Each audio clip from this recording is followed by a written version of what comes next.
editing episode. Come on in, stop in, say hi. We always love having you around, and it's always a fun time. So I'm going to bring over some files.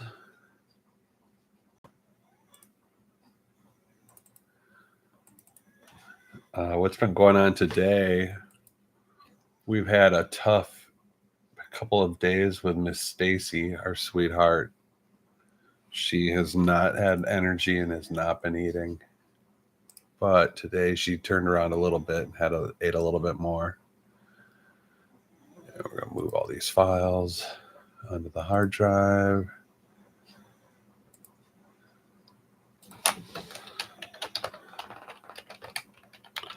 Episode 360 we're going to be working on.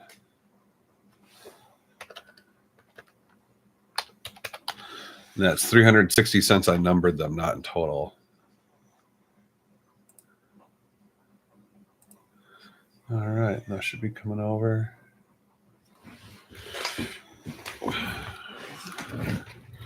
We've had some very intense rain.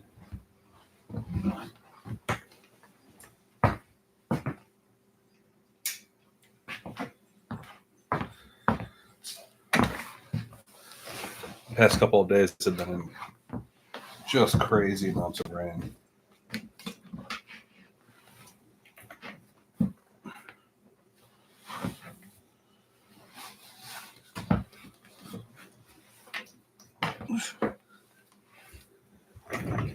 Hey, Will, what's up? Happy Sunday, man. What's good in your life?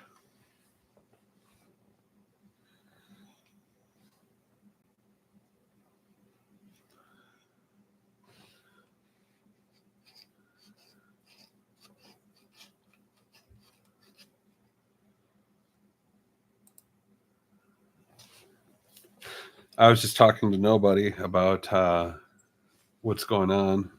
Little Miss Stacy. Oops. Who's right there, a little black and white, hasn't been feeling too well.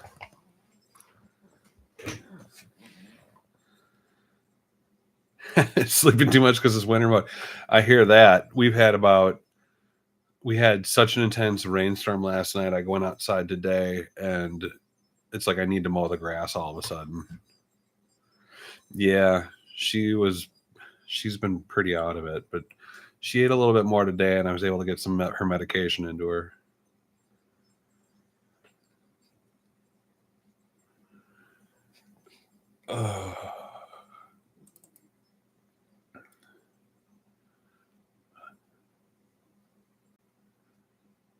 I myself am looking forward to maybe doing some sleeping too. Oh, really? Wow. We just had just this massive downpour over the course of like 12 hours, just a disturbing amount of rain. Like not something that I would consider normal.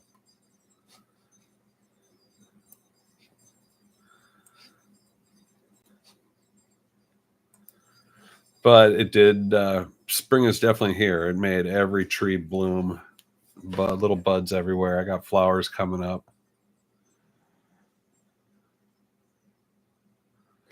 I agree. What I'm seeing here in Tennessee is more intense weather.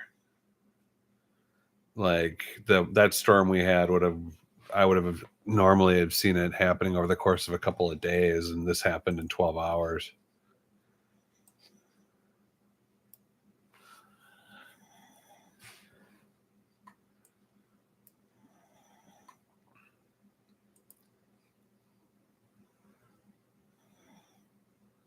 Yeah, I've got a bunch of the fruit. I planted 6 fruit trees in the inner yard.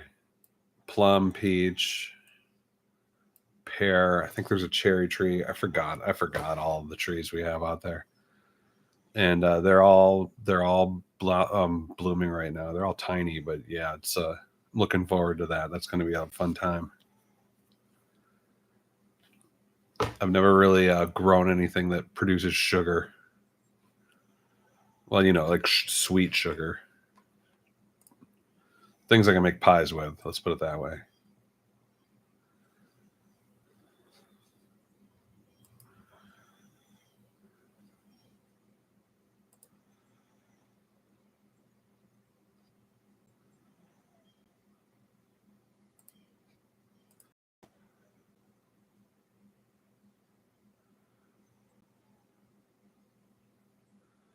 No, who grows sugarcane in his backyard?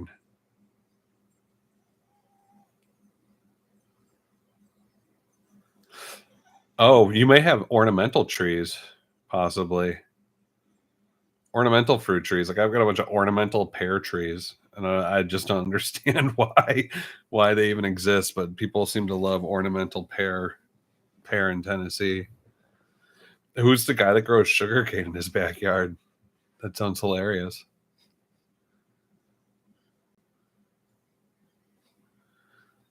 Where's the play button? Ah, there it is.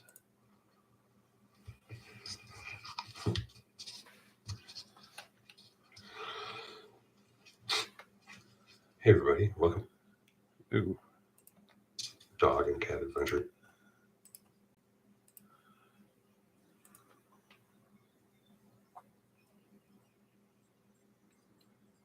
Huh. Maybe they need a little bit of fertilizer.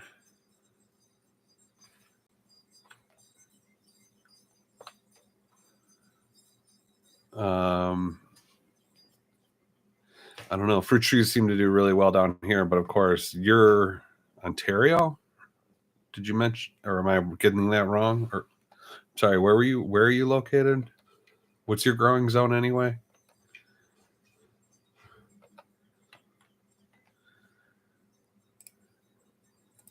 Show on the internet. Hey everybody, welcome to the greatest dog and cat adventure show on the internet. Today we're going to go on an adventure with Mama. Mama, not looking at the camera.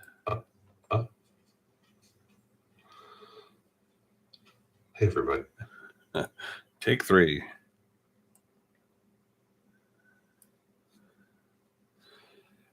Hi Cerny P, what's up?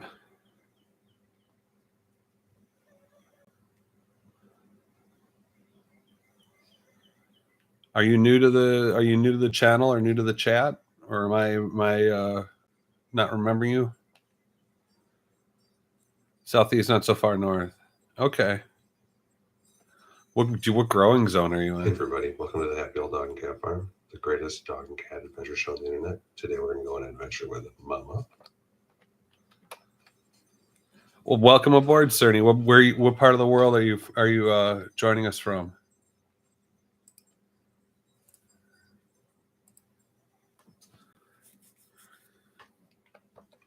Bernie.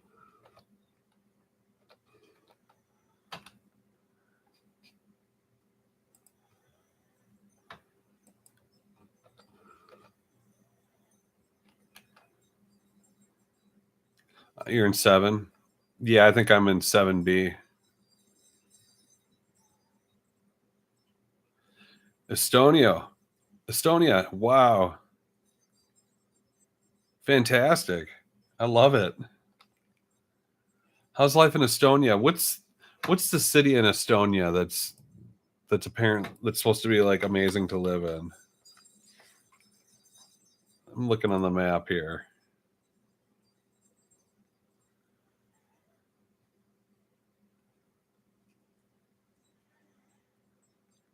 Is it Tartu?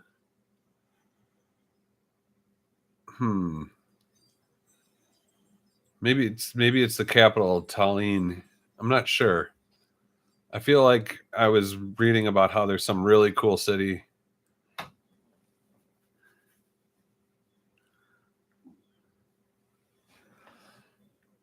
Yeah, I heard Tartu is a great city. Is it? What do you have to say? Is it a great place to live?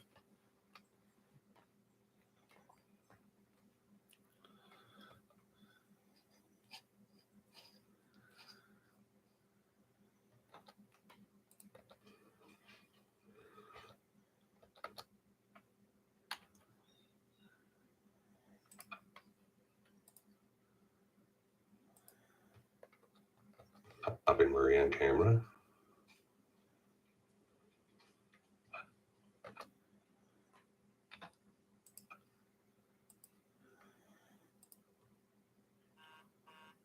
Can't complain.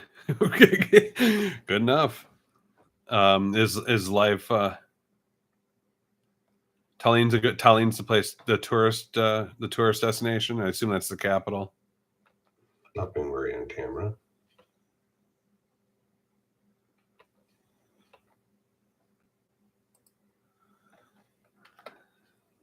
Hey Granny, how you doing?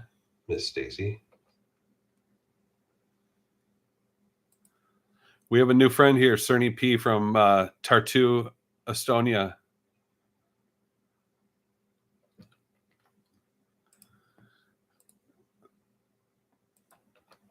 Miss Stacy.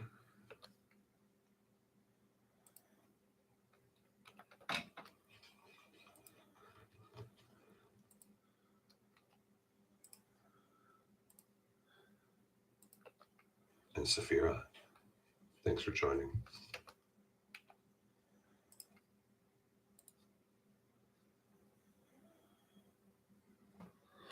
Granny, I appreciate you stopping by when you can.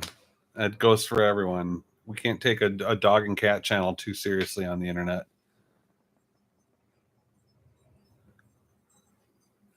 Thanks. Yeah, I'm definitely a mutt, an American mutt. New grandbaby, that's right. Congratulations. Wow. Wow. You must just be glistening from that. Are you tired?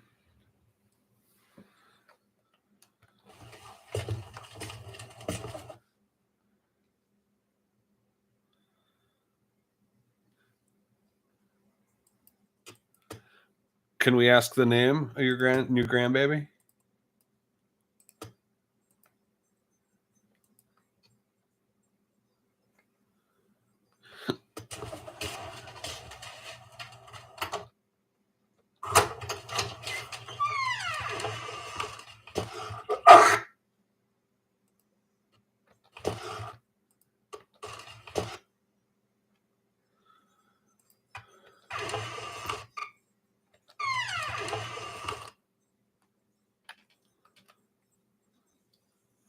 Renly and Reese. Wow.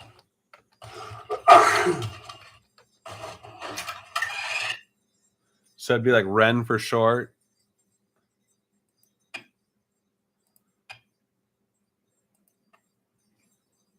I don't think I've ever heard that name before. Wow. Maybe I have. Ren. W-R-E-N. I feel like I've seen it in a book, but I don't think I've ever known anybody with that name. Fantastic. Those are great names. Renly and Reese. They like a wren bird. Oh, okay.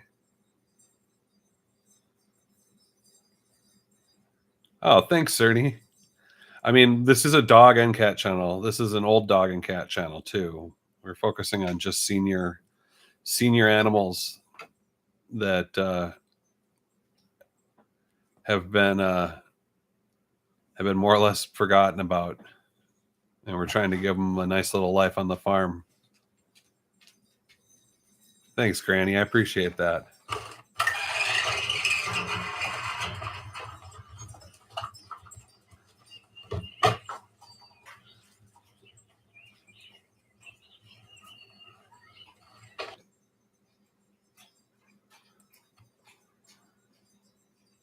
It's a farm hospice.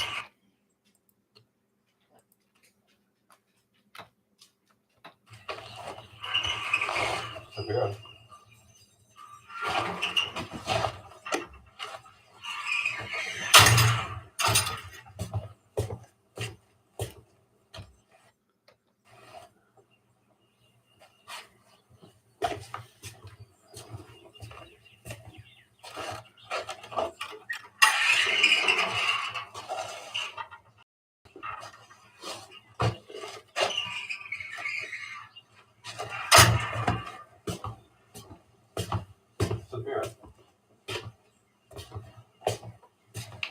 Fear's hiding from me.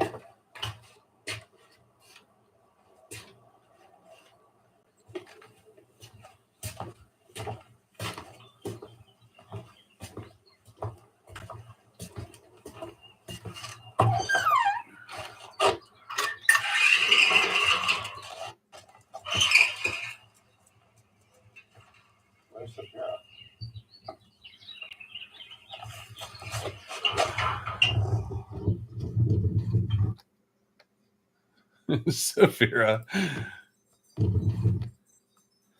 Saphira is a very emotional dog.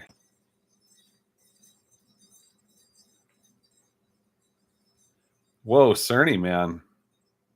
10 euros. Thanks for that, dude.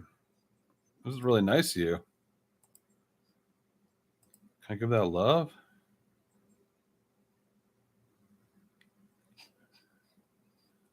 Thanks a lot, man. Life must be good in Estonia. I appreciate it.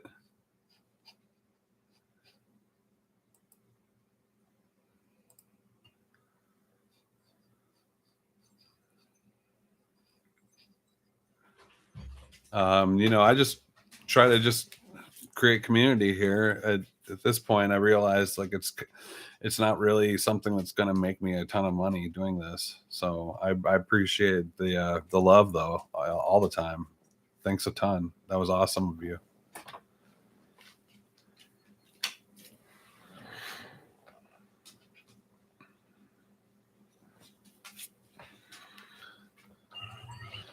But yeah, it's like I have 5 dogs and then Lexi the cat. Lexi's 18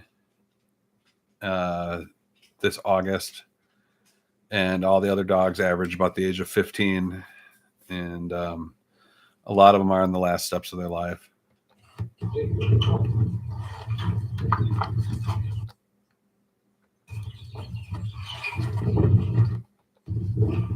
Oh, it's windy today. 18. She's turning into quite a little crank these days too, but I think she's just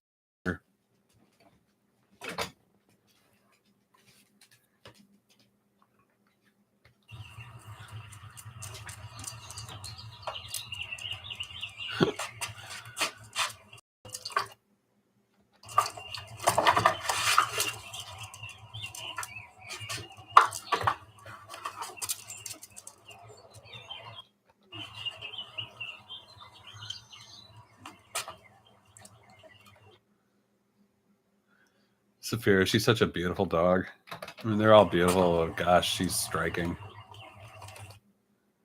She's very emotional too. Life forces you. Well, and that's I appreciate that, Cerny. I really do. Hopefully one day we can meet in Estonia and I can buy you a beer or a meal and thanks.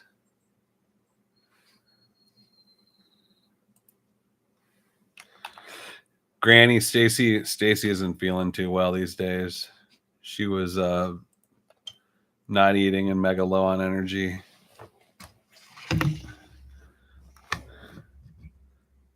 Old black and white back there, yeah.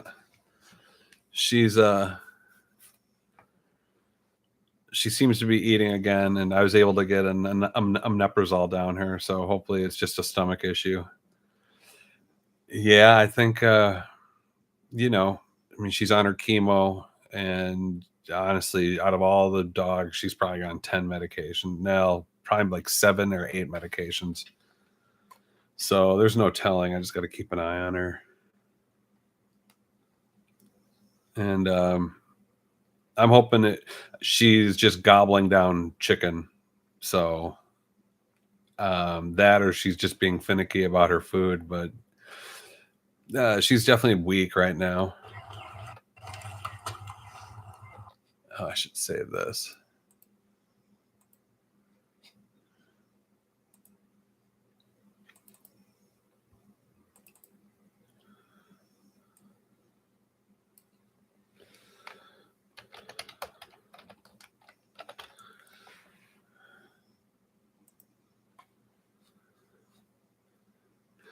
Yeah, it will. This it's odd though. Like the first round that I'd given her of chemo, she it's like it didn't even affect her.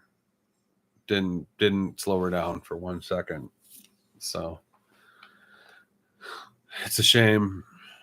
I think she's on the turnaround. Luckily, I haven't been to the point where I feel like I need to take her in to the ER or anything.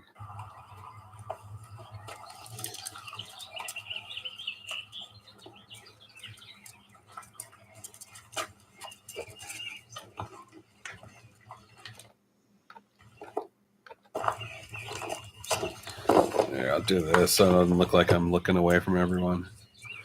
Ooh, look at that blasted out window light. On a side note, I do have a very successful. I've been starting all my seeds for the garden, and I have about 90% of my seeds have taken.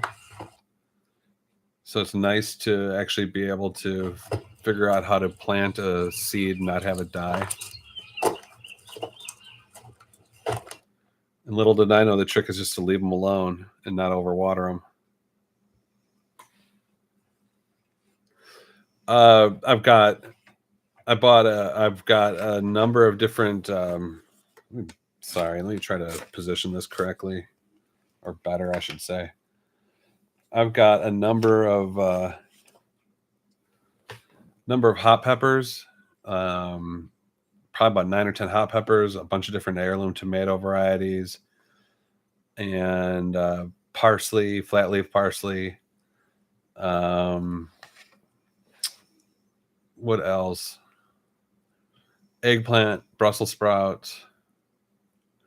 It's forgot what else, and I'm doing it all. I'm growing it all by the lunar calendar. I planted it with the lunar calendar, which is apparently a real deal thing, followed by farmers for generations, where you plant by the cycle of the moon, as opposed to, wow, that is just blasting. That's a bad angle, isn't it?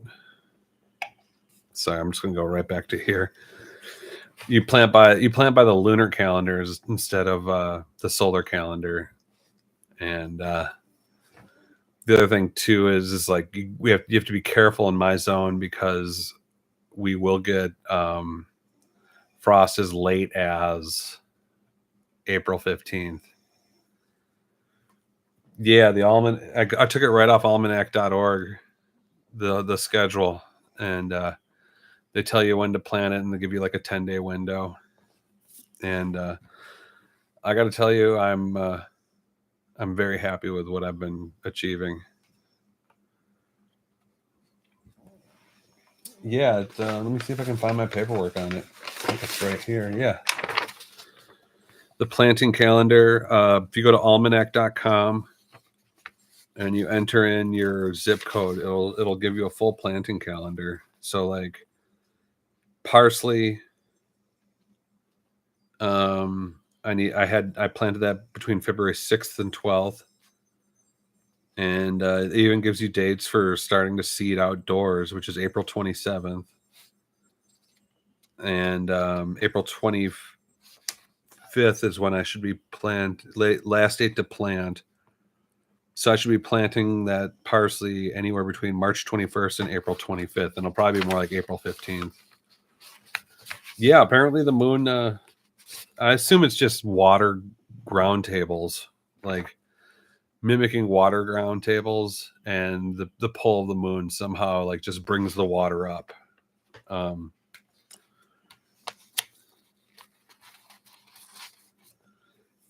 Yeah, it will. I planted parsley around some tropical flowers this year, and it was my first go with parsley, and I didn't realize like you're supposed to cut it back often.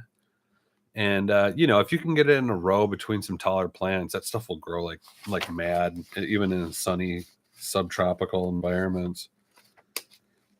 I got some sage going, tomatoes. I got tomatillos. I have like 5 different varieties of tomatillos planting.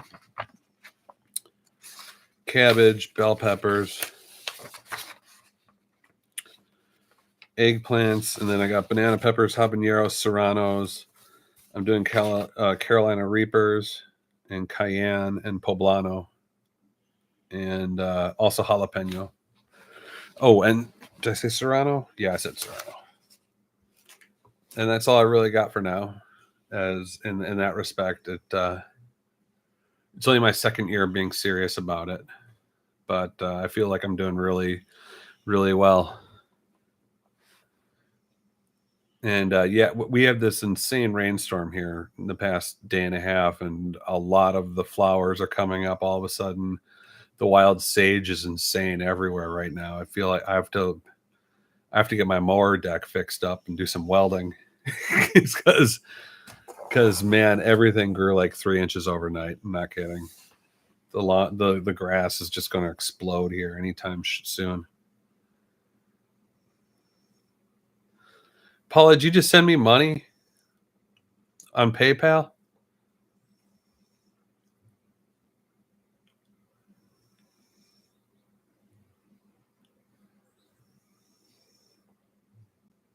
Paula, was that you? I just got a notification on my screen that someone just sent me $25. Well, if that was you, thanks a lot.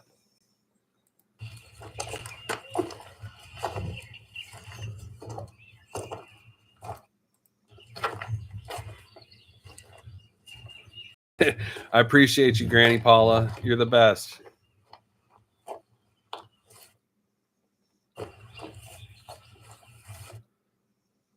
Yeah, we had huge whipping winds blowing through here, 50, 60-mile-an-hour winds, and this storm came in. It was crazy.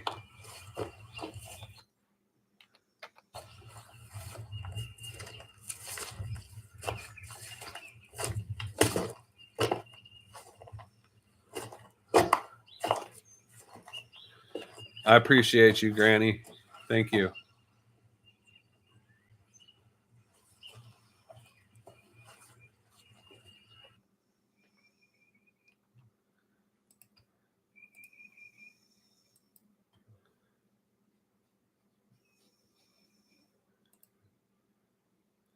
Oh, well, that's amazing.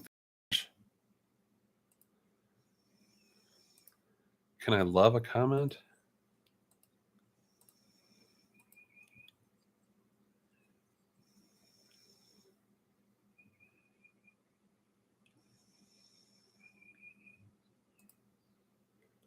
Heike,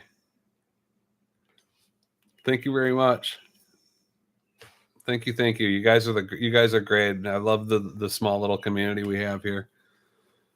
I try to do this more often. And happy Sunday indeed. Wow, Lee Bennett, thank you for the nice comment. You're that really means a lot to me. I'm just amazed that I can be a positive force on the internet, and I love sharing this experience with all of you.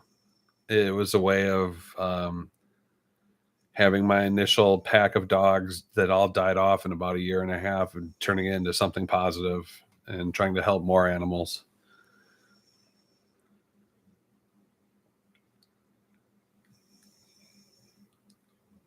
Keep doing lives. Okay. I feel like Sunday morning-ish seems like a good day to do them. I try not to overdo it, but I feel like it's a fine line.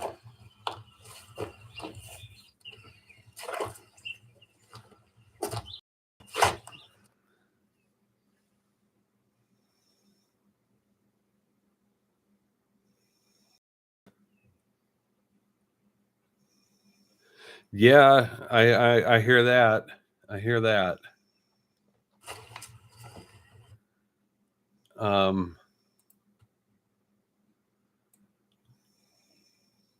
it's it's a tough world when it comes to people wanting to take care of animals, especially old animals. Especially in our society in the United States, it seems like animals can become very accessorized, meaning they're just sort of like this thing over there. They're like just another item. And yeah, I'm just trying to create positivity and to make the daily lives of these animals something special and memorable for everybody to just kind of latch onto and enjoy.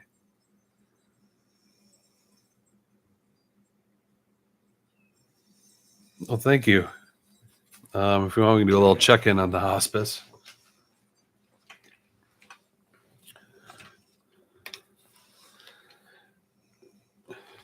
Here we have Mr. Murray all asleep. not the best shot. He's kind of blends in with the fabric. He loves sleeping at my feet.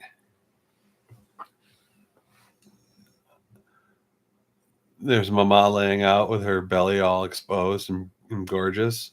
There's Miss Stacy, who's getting over not feeling well. Hopefully getting over. Oop. There's little Bernie over in his little donut. And there's Saphira taking her little spot.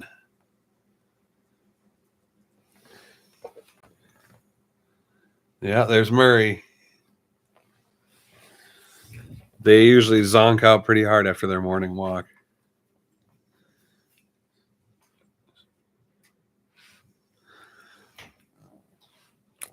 They all are very, they're all very snuggleable. Stacy, not so much with her. She definitely likes laying down next to you, but she had her tumor removed from under here, so she's still a little sore under there. But yeah, the Bernie is the master snuggler. That dog will just fall asleep on your stomach or fall asleep in between your legs. He's a great little potato, little heat potato.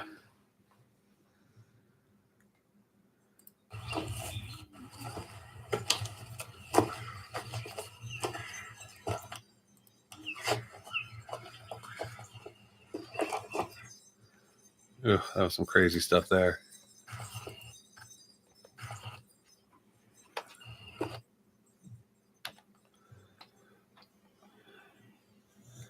Zonk.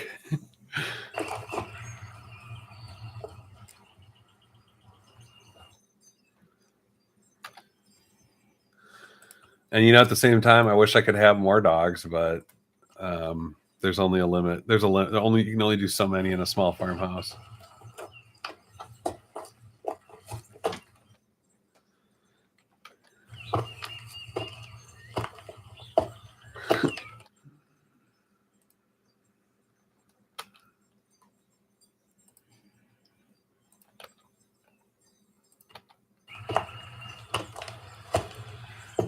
She's good. She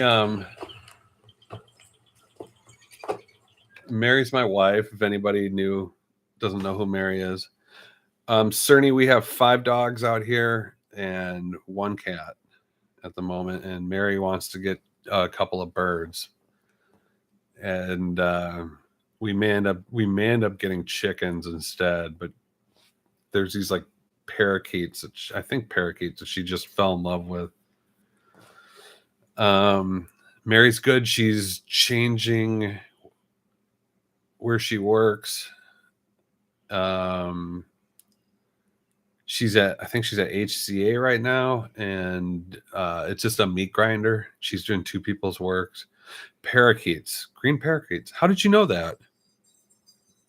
Yeah, I think it is parakeets, green parakeets. She found 2 green parakeets that she absolutely fell in love with.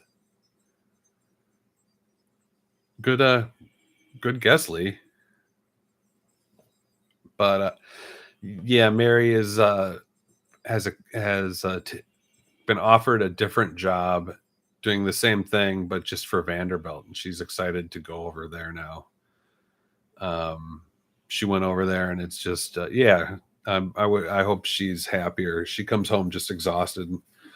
They literally give her 2 people's jobs a day, and she has to like train people in at the same time. They're always in over their head.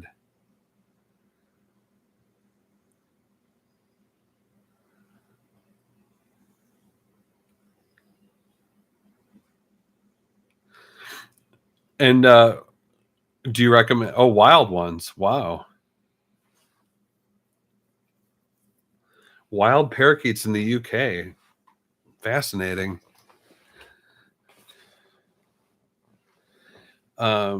She was thinking about chickens too as a way to get rid of her bird. She has this just desire to have some birds, and I don't think it's very impulsive. She's been planning this out for a while, and she can't get it out of her head. And then we were thinking chickens just because of all the problems with eggs. And a friend of hers gave her some fresh eggs from her place, and She kind of fell in love with those eggs too. And I was thinking about building an Amish, what do you call them? An Amish chicken coop, which is I've had to build before for some people for more than once. Yeah, exactly. And oh, surprise, surprise, HCA is just an absolute meat grinder, and they're just, doing all they can to just grind away at people. She comes home fairly deflated a lot of days.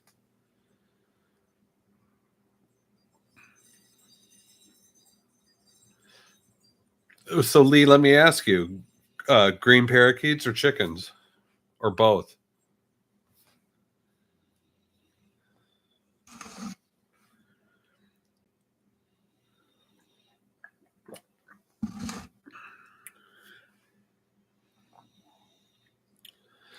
But yeah, let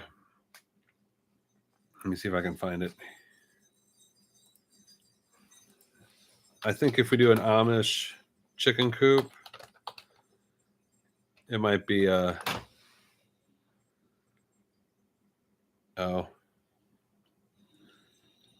you get a very different.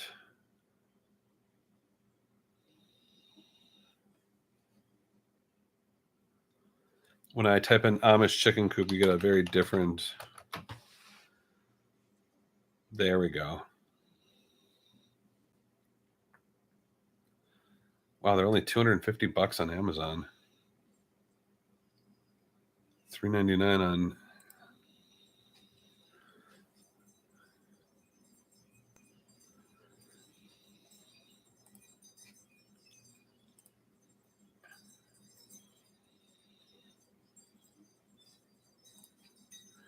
So something kind of like this. I've seen actual Amish people build ones much cooler than this, and I'm probably would do one that's more along the lines of what Amish people would actually build, not what they would build for regular folks. But yeah, that's it. Yeah.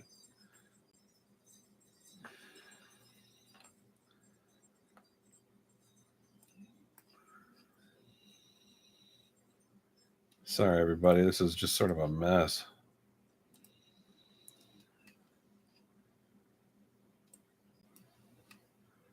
Oh, I wonder if you're even seeing that. But yeah, it's something more like this.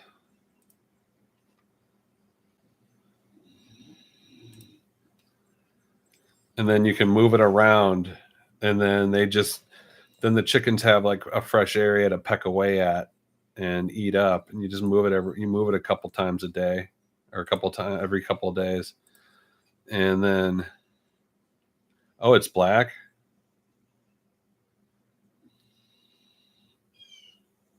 Okay.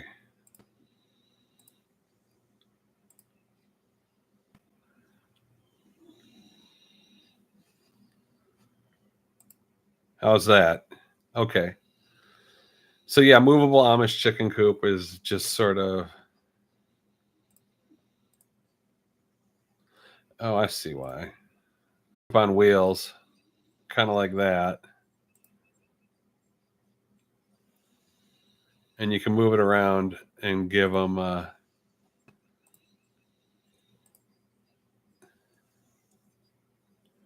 There we go.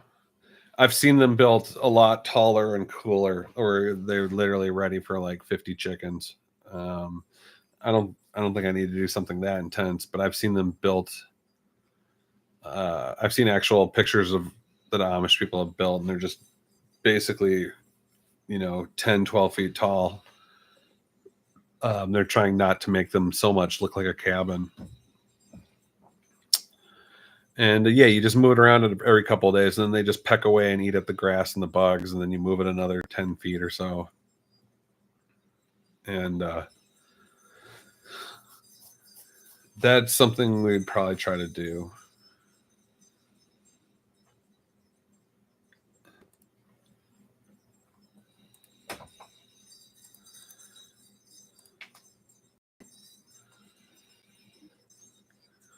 Personally, though, we have a lot of hawks here, so it would have to be something enclosed, and then I'm sure we'd let them out occasionally. But there's a lot of hawks around here, a lot. Like I don't even have to try hard, and there they are.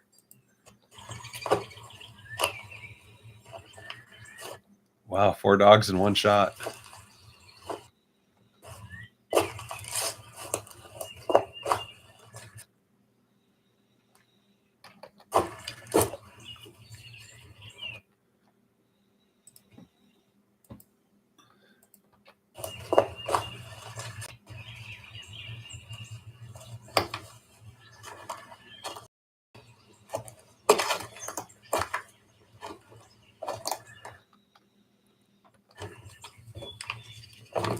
Oop.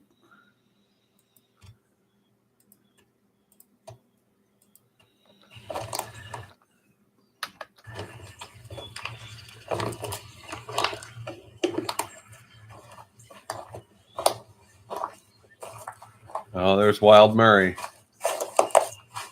Murray. Poor old Murray. Murray. You had a cockatiel named Murray? Oh.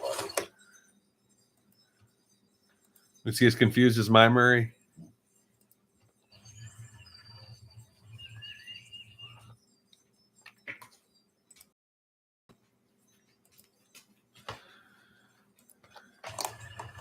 Murray.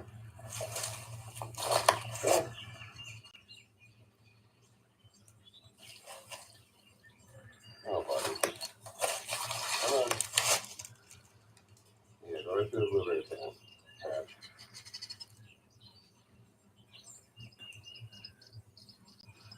This poor dog. Right.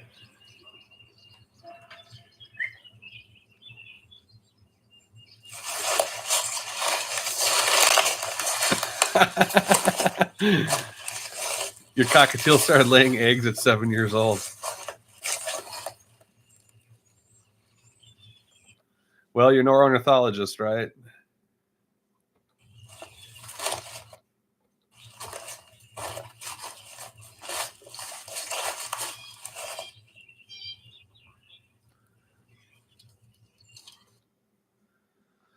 Oh, this dog breaks my heart sometimes.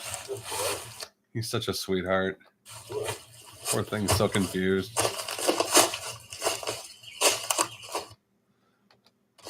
It's really going to mess me up the day he dies.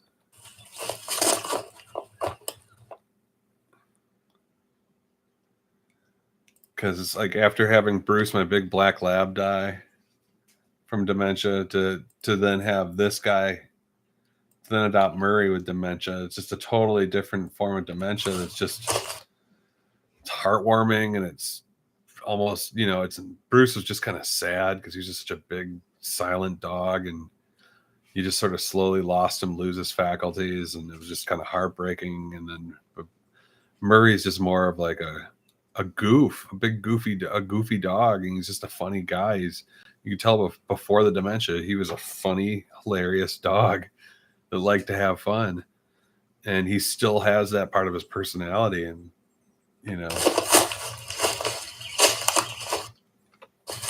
any point in time during these walks, I turn around and he's just all confused, but he just wants to be a part of it so badly.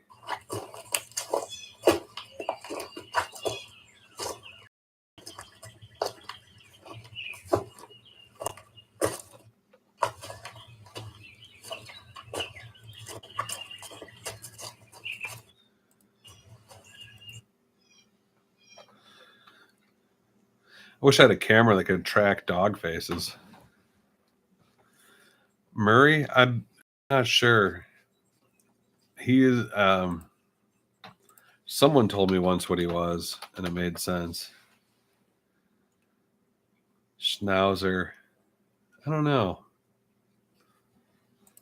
It's hard to tell.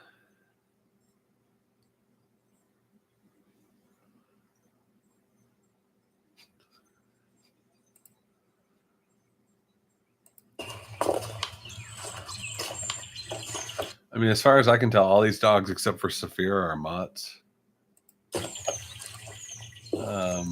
Which in my opinion are the best dogs.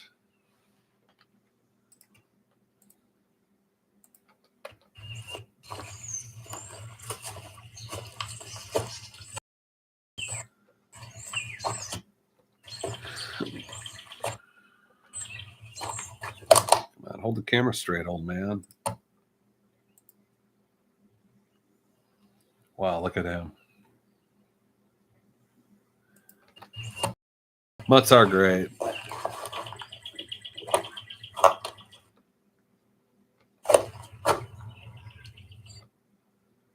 My buddy Seven watching. Yeah, hey everybody. Drop in and say hi if you haven't yet. Love to hear from you. My buddy was watching it was like a dog show for mutts. And like they had best underbite, and there's just a bunch of dogs with underbites, and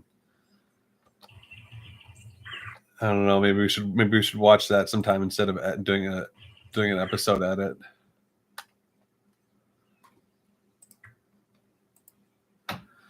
We can do a react video to the. I'm not sure what it's called. Here, let me look it up. I think it's an actual show. I don't even think it's like a special an event. Oh, there's giant schnauzers. I didn't realize. Standard and miniature schnauzers. Mixed breed dog show, I think.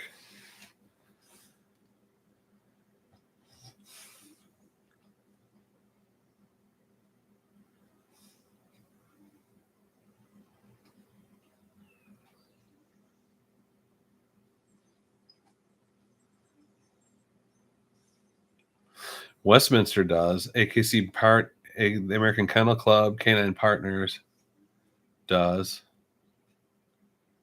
The American Rescue Dog Show. Oh, that sounds like and then the World's Ugliest Dog.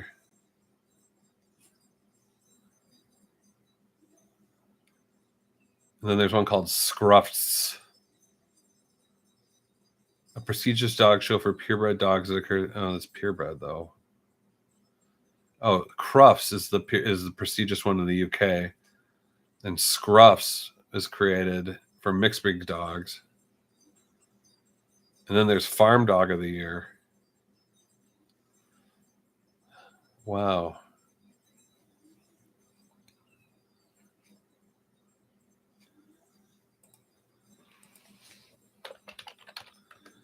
Interesting.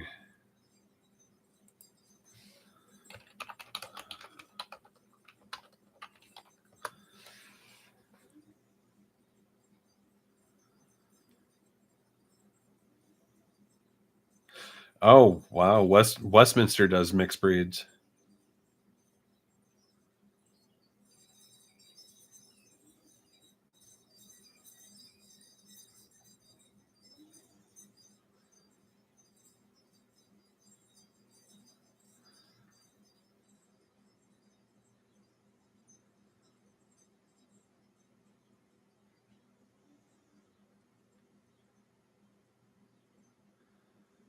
Huh.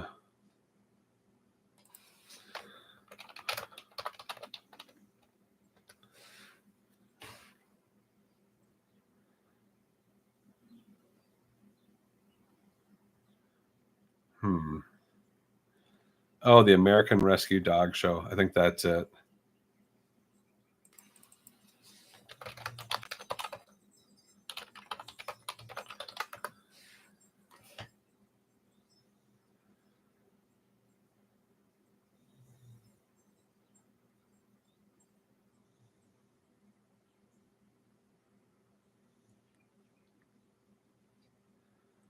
Wow.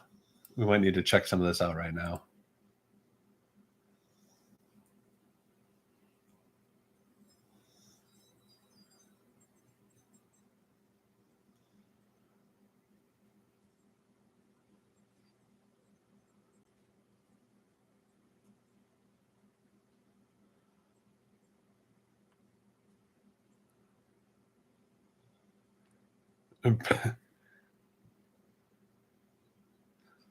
Wow, best in couch potato class. This is pretty amazing.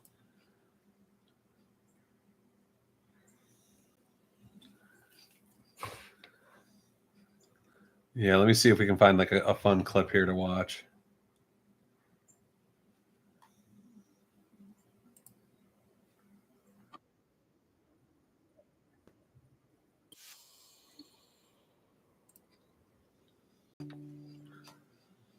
For 2018, the best in rescue is Jackie, the senior dog. Last year, the first ever American Rescue Dog Show broke ratings records and won the hearts of pet lovers everywhere. Tonight, the competition of a lifetime is even bigger, with more than 70 amazing dogs representing cities from coast to coast. Hannah Yoda, the rescue Chewini from Las Vegas, is on her way to the American Rescue Dog Show. Tucson's own Daddy-O, the rescue dog, will be representing our great city at Hallmark Channel's American Rescue Dog Show. Go Daddy-O. Hurricane Harvey survivor Cooper, the terrier mix, is Houston's pick to win Best in Rescue. Good luck. Nashville's own rescue dog Jim Bear is headed to the American Rescue Dog Show. Jim Bear. Dollars in prize money. Hello, everyone, and welcome to the 2019 American Wow, Rescue Jerry Dog O'Connell Show. and Rebecca Romaine Stamos. I'm Rebecca Romaine, Hallmark Channel's Nope. Adoption Ever After Flipping the Stamos ambassador, off the along end of with that my name, eh? co-host tonight and my husband, Jerry O'Connell. Yes. Whoa, married to Jerry O'Connell. Thank you. Who didn't know that? Rebecca and I are proud parents of 4 rescue dogs, so I could not be more thrilled to be joining her for the second year of this fun and amazing show. I agree too, and it's also And proven here that for mixed all breed the dogs fun are more again this year intelligent. is everyone's favorite BFF and dog lover, Ross Matthews. Hello. Hi. I'm so happy to be here. And Whoa. Home and Family's voice. wonderful Okay. pet expert, I didn't expect that Larissa. voice. Whoa. Thank you. You know, I have been looking forward to this all year, and it is finally here. And I'm not the only one who's excited out here, right? Okay, we We don't need have so much cuteness overload. We're dedicating not 1, but 2 nights to the Action ringside and backstage. You do. Throughout the evening, Ross and Larissa will be covering all the action ringside and backstage, so you can get up close and personal with all I guess the a adorable rescue dogs. dog doesn't necessarily It's so mean it has to be So much fun. Now remember, mixed breed some either. other dog shows may prefer fancy papers and perfection over personality, but not us. No. This competition, we are celebrating the perfectly Wow. Vern from Stand By imperfect. Me. We're all everyone. about the lovable, the kissable, the huggable, Right. the slobbering, the waggling, the snoring, All the, right, Jerry, we get it. the We belly get it. rubbing. Yes. the underbiting. In any case, to qualify for this competition, all the dogs must have been rescued, and very important, they also must have been spayed or neutered. Okay, Ross and Larissa are going to make their way to the floor. And we're going to get straight to the action as we go to our ring announcer, Straight to Todd the action Lights, for for 5 the minutes first and just semifinal filler. of the night, Best in Belly Rub. Ladies no and kidding, gentlemen, right? Those please two are welcome your married. semifinalists for Best in Belly Rub. Another one Our was judge for Blake Best in Shelton Belly and Rubs Gwen is Terry Stefani are Simons. married. He's a veteran, internationally recognized dog agility handler, trainer, and author. Oh, there's a pity. Who's that guy? Aw. Cute. Jerry, who's in our first group? Well, there's a pug, a pit bull, a husky malamute mix, Look at that husky. a golden retriever, That's a golden? an American Staffordshire Terrier, Aw. a Chihuahua Terrier mix, and a Shih Tzu. Our judge will now meet each dog. Sir, if I could have you come right up this way, please. First up is Sweet Pea, a pug. She was rescued by Pug Nation Rescue of Los Angeles and is here today with her forever dad, Chuck Stump. So tell me a little bit about Sweet Pea. We've had her for about 3 years. We got her from Pug Nation Rescue in Los Angeles. Oh. And she's the best dog we could have ever asked for. Oh, I'm sure she is. About how old is she? She's about 7. And she got her name Sweet Pea because, She's just so sweet. I mean, look at her. oh, she is definitely sweet and she loves the ear rubs. We're going to get this one on this side, ooh, and then this one. Now, let's see the belly rub So when the you're ear ready. rub is something And have you that come to the other side of the bed? My wife. Let's get Sweet Pea up in there. Very good. Time she met a there she is. You ready? Oh, even better. Oh, looky there. Look at her. Oh. And whenever you do that, unless the dog has an ear infection, you're just the dog. Does she ever go to sleep? Like your dog's soul. When you're doing it. Oh, she does. Yeah. Sweet Pea truly exhibits such a sweet, tender, gentle nature. She wants a vigorous belly rub. She'll stretch out almost like a Pilates move, where she stretches her legs straight out and she gets really long, and she wants the full belly rub of the length of her body.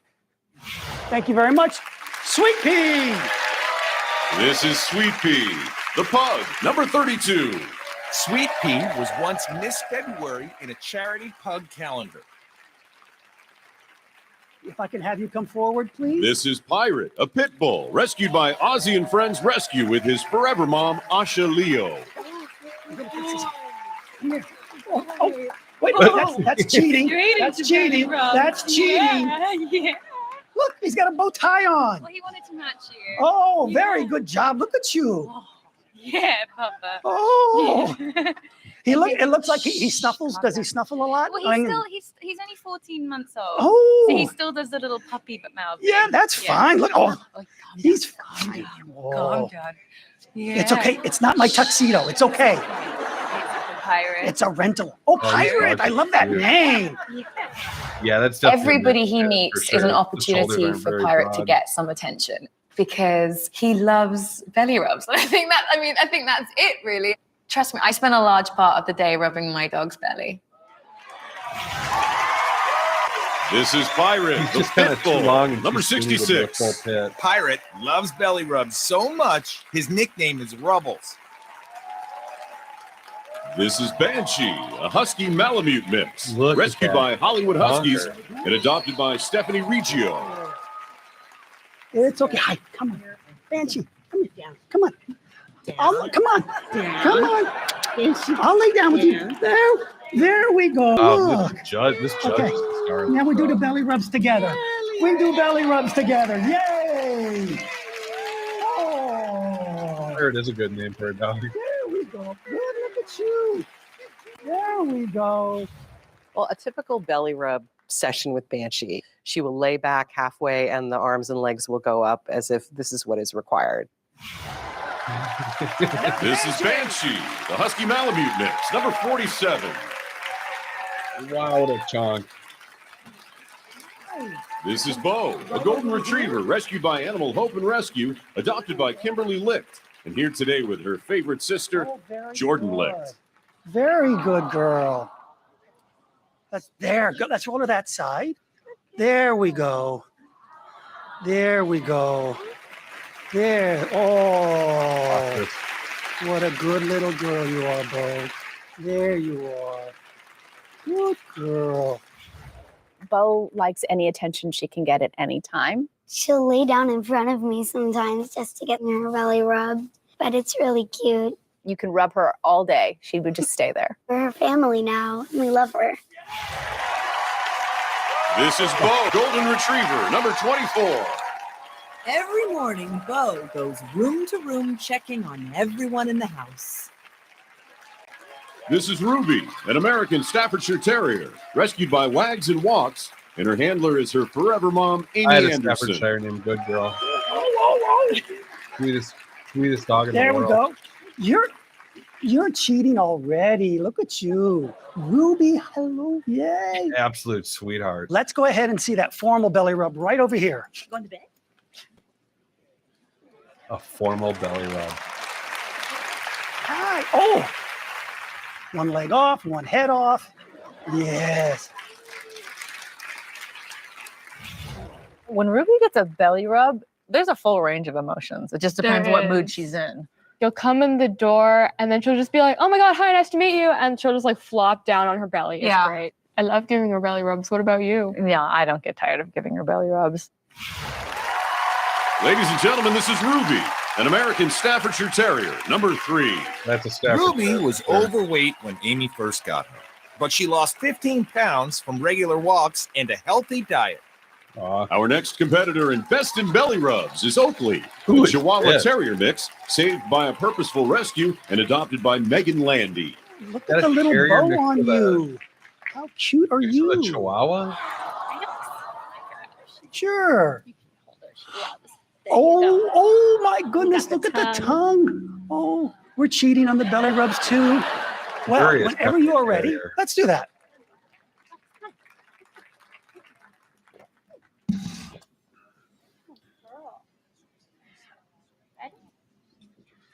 There we go. You're fine. There.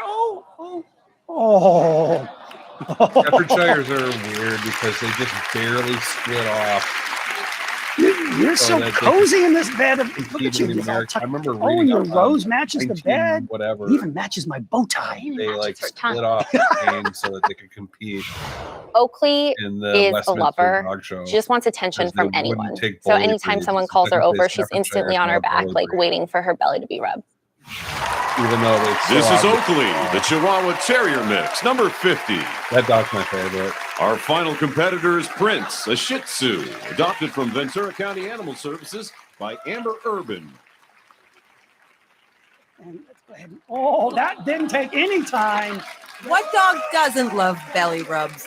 And our 10 finalists are going to get plenty more when they get home and cuddle up in these custom bagel beds. This is the second year that Majestic Pet has made these for our 10 finalist dogs. I think he's quite happy right here, isn't he? He is. I do. He's such a sweet little guy. When he feels the love that you have for him, then he just gives love right back. This is Prince, the Shih Tzu, number 12. Prince loves being outside in the sun, stretched out belly up like a lizard.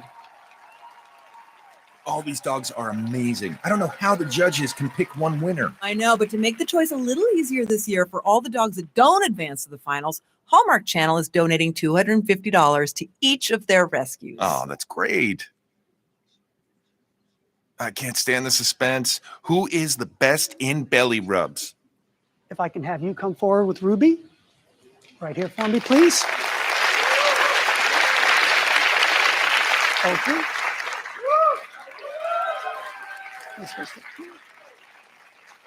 And Prince.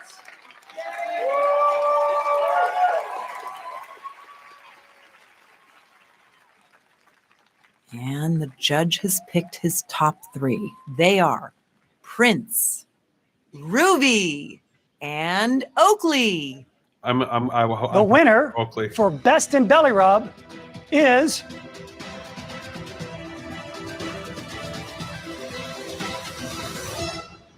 Ruby. Congratulations. You get to advance to the finals.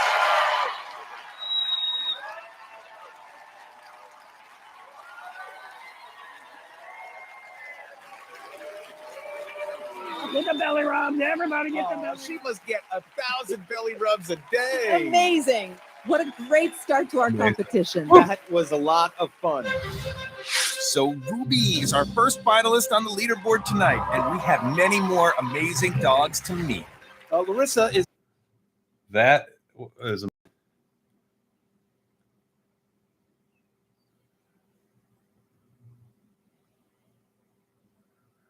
I feel like that is the only like real long clip. Either way, that was amazing. Yeah, congrats, Ruby. The Staffy won. Yeah, well, that's that show, and I'm not sure if it's just like a special show or what, but that could be a 20 episode television show, in my opinion. I would watch that thing nonstop.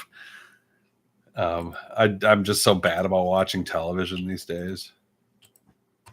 If I'm doing anything, I'm just trying to get these out.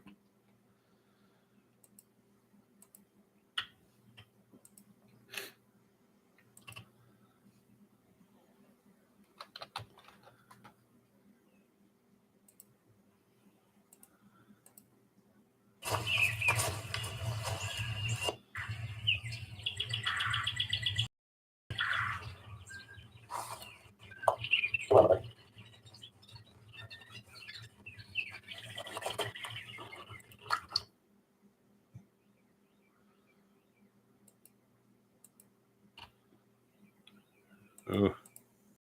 My computer did not like that. Let me see if I can close some of this stuff. Am I doing anything for St. Patrick's Day? Which is tomorrow. No, I'm working. I'm doing a little bit of work. I was always the person that was expected to do stuff on St. Patrick's Day because of my name, if that makes sense, and kind of resisted it. That, and I just don't like drinking. I never really liked drinking that much. And it seemed like every awesome St. Patrick's Day experience just at best ends up with you actually getting a seat at the bar or getting a seat in the bar to just hear Irish music. And I don't know. I've had some fun experiences.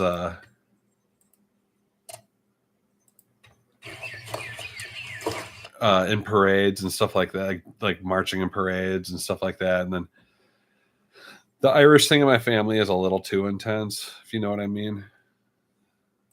Like my dad was my late father.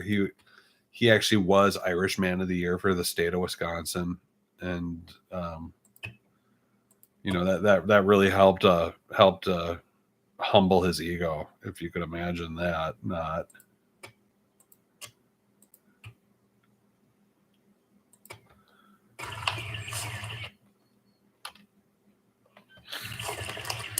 So it's like the Irish thing was kind of more of like this expected thing for me, and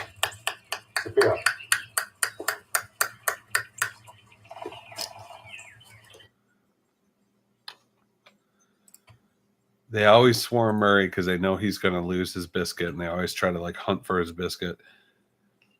So yeah, Granny? Are you going to do anything for St. Patty's? You going to get out there and do a little parade or something?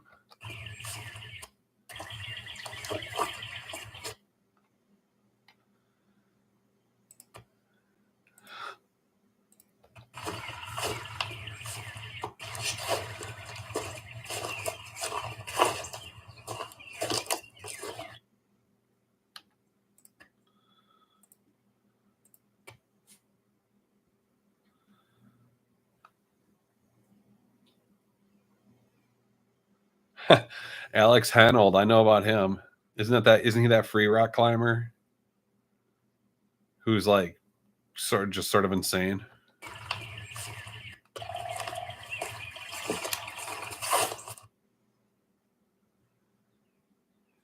M Co. Hello, how are you? Yeah, I know about that guy, Alex. He's an interesting dude.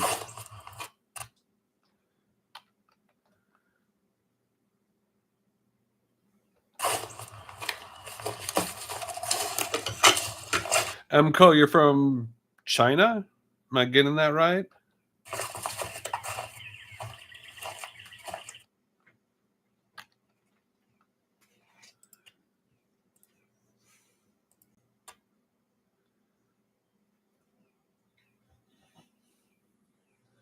No, this is Tennessee. I'm down in Middle Tennessee, but I grew up in Wisconsin. Where are you, Cerny? Where are you from in Wisconsin? Didn't you just pay me in euro? Didn't you just give me something in? Are you in Wisconsin? Yeah, I'm from China. Congrats! Right. Good. Welcome back, Cerny. I'm confused. Were you not telling me?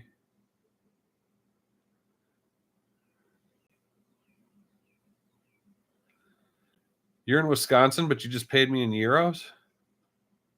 And you're in Tartu? I don't get that.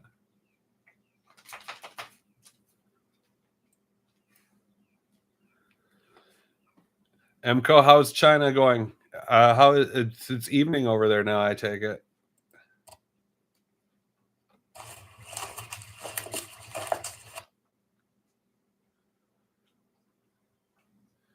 Oh, that makes sense.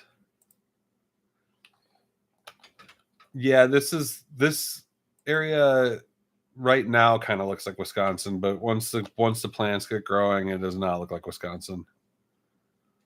But we do have Midwestern vibes, no doubt about it. But it'll get a lot hotter here, and we can get a lot different stuff growing. It's hot in China.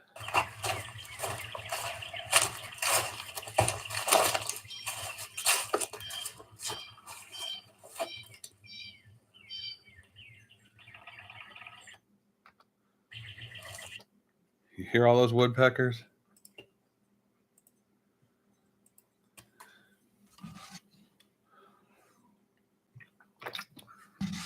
It started warming up here a lot this past week until yesterday when we started getting just insane winds, and it poured rain nonstop for 18 hours.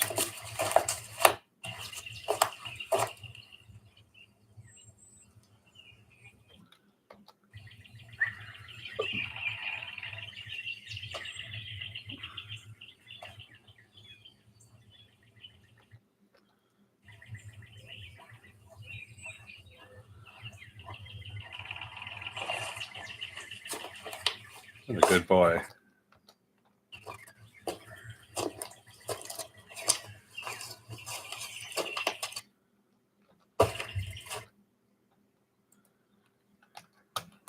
"23 degrees. What's that in what do you add 30?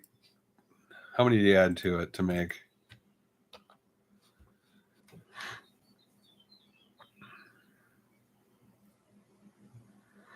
Hey, sorry about that. Yeah, my browser just crashed. I think streaming that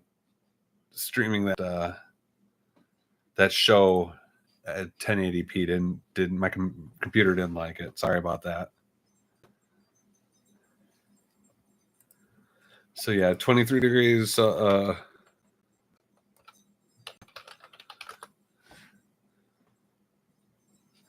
56.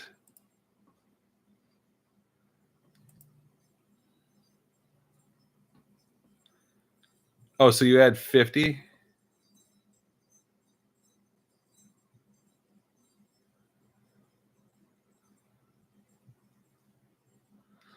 So 73 degrees is hot for you. Wow. You would not do well in Nashville, my friend.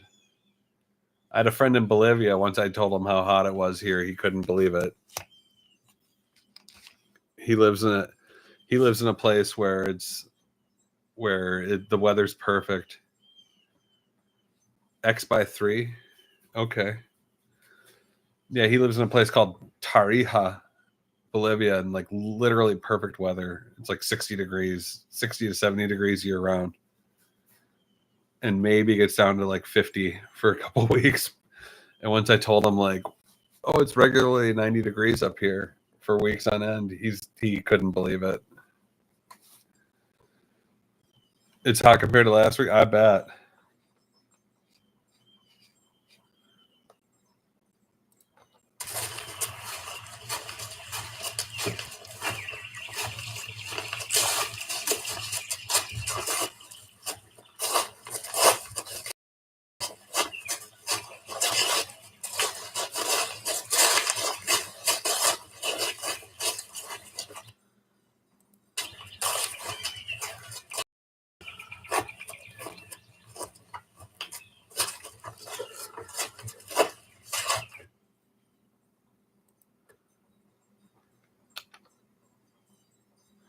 Sorry to hear that, Emco.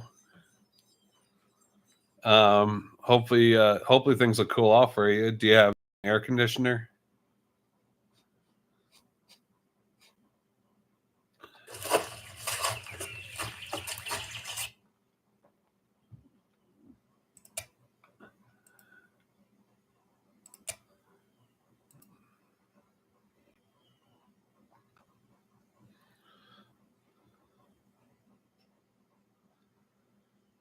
Wukong cat's name. Wukong's a great name for a cat.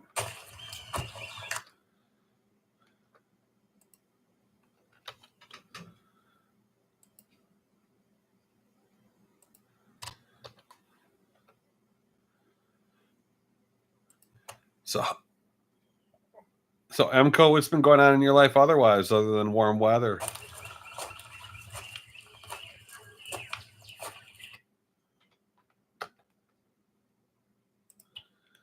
I was just watching a pretty amazing video about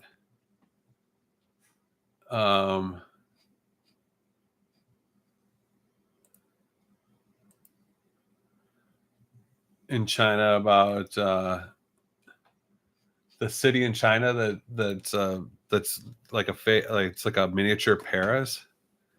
Calculus to learn. Oh, that's all. Just learn that calculus. Well, good thing that's all you got to do, because you're going to need all the time you can get for that. That's not an easy one. Boy, I still remember struggling through Calc 2 in college. But yeah, I was just watching a little vlog about that Paris and China. Here, let me. Tiandu Cheng. Yeah, Tiandu Cheng. I think I'm saying that correctly. Have you ever been to Tiandu Cheng?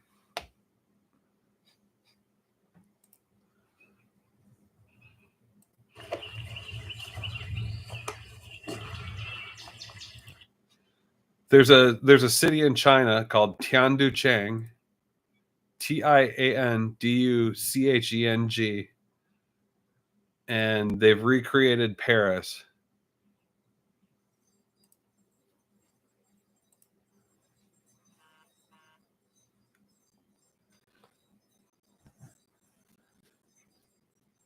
Officially, Guangsha Tianducheng is a housing estate in Xingqiao subdistrict, Lingping district.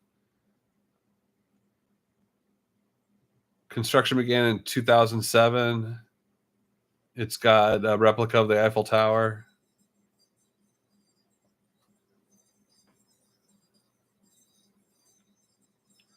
Have you ever been there?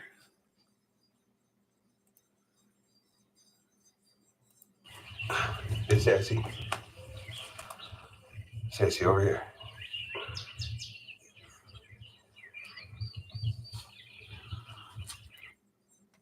Sassy the horse. She's such a sweetheart. Yeah. It's not full size, but they've definitely have done like the Eiffel Tower is maybe a third the size. They have like an art museum there, and they have like they did like a big long, like some main road in Paris, and it's quite a lot of work. They did definitely put in the effort, but then I think they were trying to do a tourist situation, and then like people just never really went to it. Yeah, I wouldn't be surprised if they have. China seems like there's a lot going on in that country.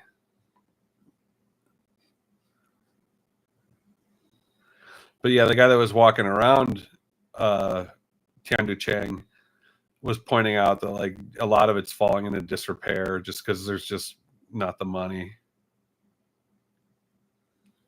Nancy Rhodey, very strong member of the channel, a commenter just came on. Nice to see you, Nancy. Thank you. Correct. It doesn't seem like it's very popular, and it's also the guy that was out there said it's a very rural area of China, so it doesn't sound like there's a lot of people going there. 30,000 people living there now. Yeah, I know what you mean. I almost never get to travel either. I was just wondering if you heard about it or if you'd ever been there. It was just fresh on my mind. No big deal.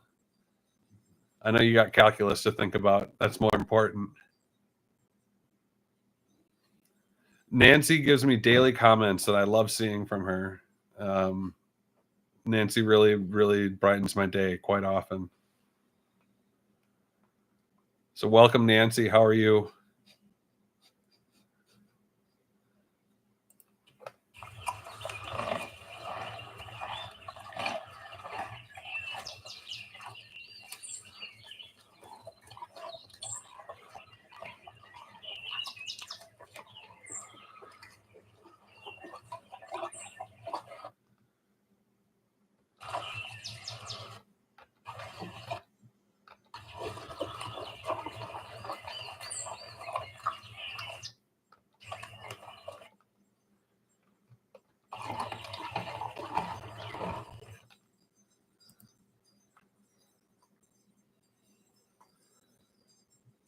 Zhang Jiaji. Did I say that right, or did I just murder that? Oh yeah, yeah.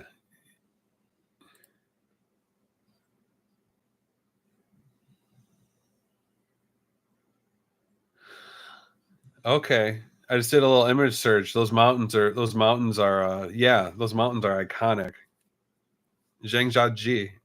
Hopefully I said that right.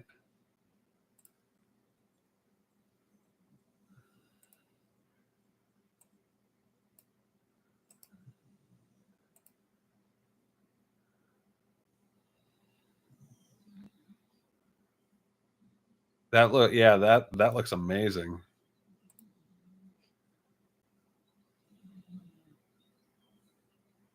You're surprised about my accent? Yeah, it's very beautiful. Here, I'll punch up some Zhangjiaji.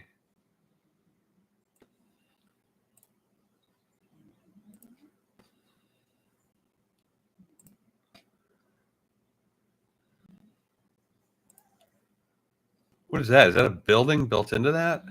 Look at that.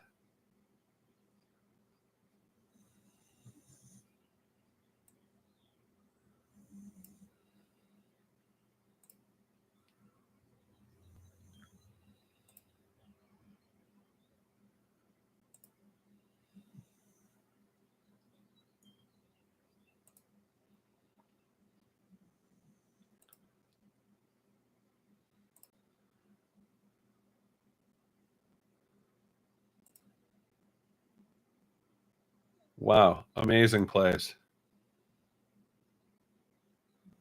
Like an actual Chinese. Well, thank you. I had a lot of Chinese friends growing up. I never really tried to learn Mandarin or anything like that. But let's put it this way: when I go to the Asian market and I buy stuff, the people working there are usually surprised that I know so much about Chinese cooking. So maybe it's from my familiarity with food. I actually have a friend of mine that I was dealing with because I ordered a piece of equipment from China, from Shandong.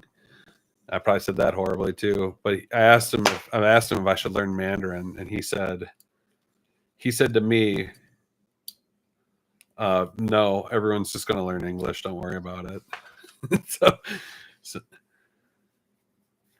oh, is that where Avatar was filmed? Wow. That's really cool. I feel like there's also an area in like North Vietnam that's very similar to that, but that's actually coming out of the water. Oh, question mark. Got you. I'm not sure. There's a place in North Vietnam that kind of has the same-ish vibes. They're just like these big, tall, steep mountains just blasting out of the water, kind of like this. Honestly, this MCO, this reminds me, like, the American version of this, I feel, would be like Glacier National Park. If you've ever seen that, it's in Montana, and it's just nature on steroids. Oh yeah, look at this right here.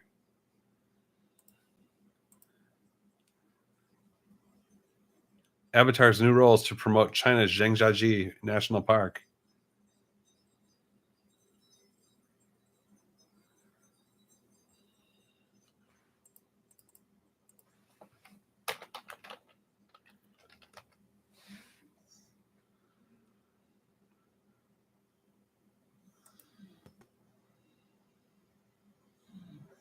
The floating Hallelujah Mountains seen in the movie Avatar. Okay, so there we go. The Hallelujah Mountains were filmed.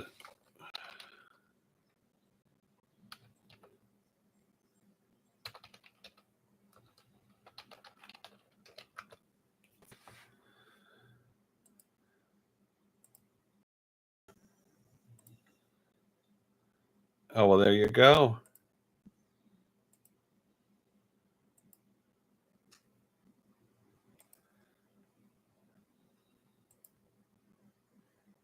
Those are beautiful.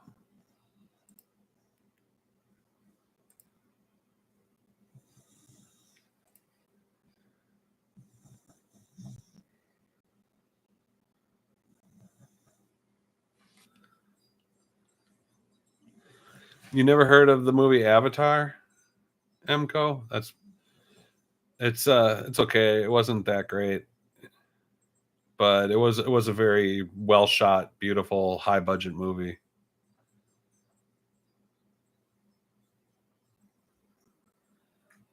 Oh wow.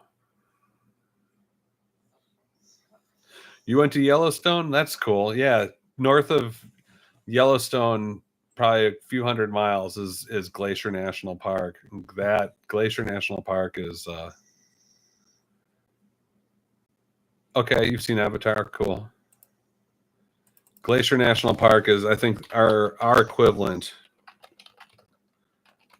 as far as just overwhelming, insane, beautiful nature that's just going to knock you on your pants. Things like this.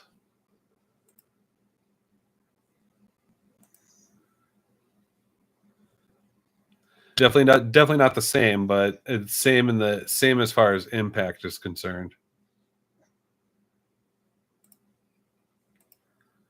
I spent a few weeks out there, and it was just beautiful, pure water, blue water, peaks.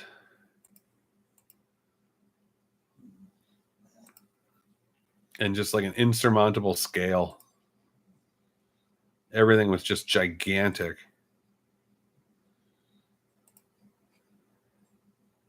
Yeah, Glacier is beautiful. Yellowstone's very cool too, and there's a lot of cool stuff there. But as far as just being like overwhelmed by nature, that's where I've felt that. A lot of people also feel this way about Utah. A lot of places in Utah. Shenandoah, yeah. I'm sorry, is that Shenandoah? What am I reading there? I thought I read Shenandoah, sorry.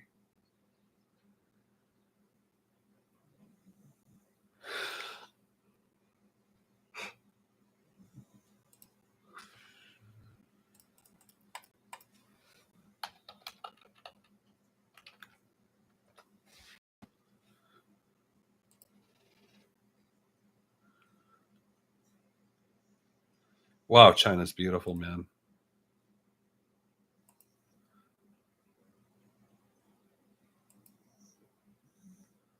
Wow.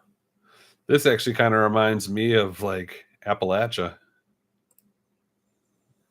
Oh, look at that. Is that real?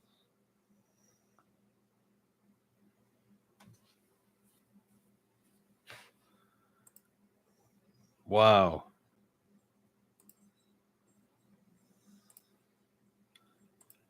That's real. You guys, that's real. That's amazing. Have you been there too? Yeah. Okay, good. The pronunciation's perfect. Maybe I need to get into learning Mandarin. What do you think? I've been working on my Spanish pretty hard for the past couple of years. Should I start doing? Yeah, I've never even heard of this. This is gorgeous. The diversity and of land and stuff in China. I mean, it's such a big country too. Yeah, I was seeing several pictures of it though. This like monkey god on top of a bunch of steps. It's so intense. Or maybe it's not a monkey god. It's just a guy with like, I don't know if those are arms or horns.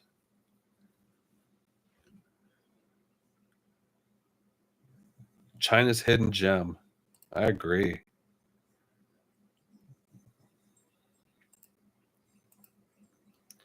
Oh wow, beehives.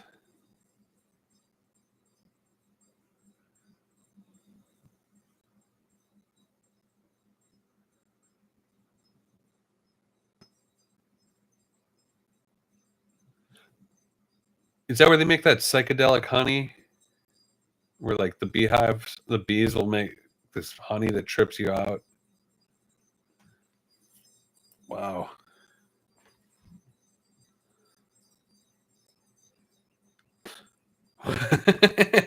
What's your name for their what's the Chinese Bigfoot called?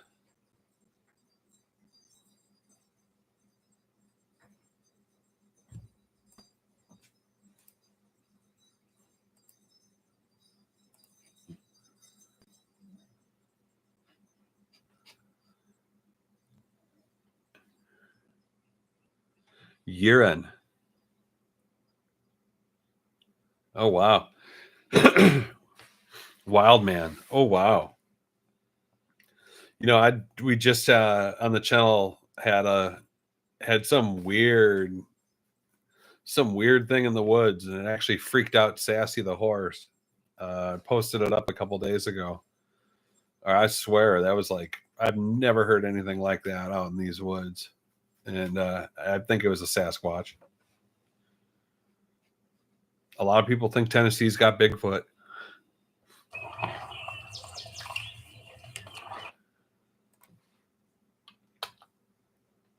Wild man. Hilarious.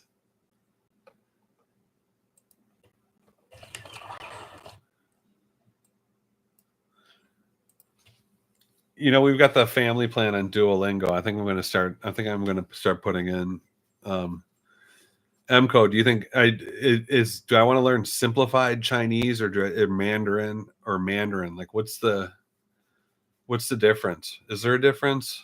I literally know nothing about it.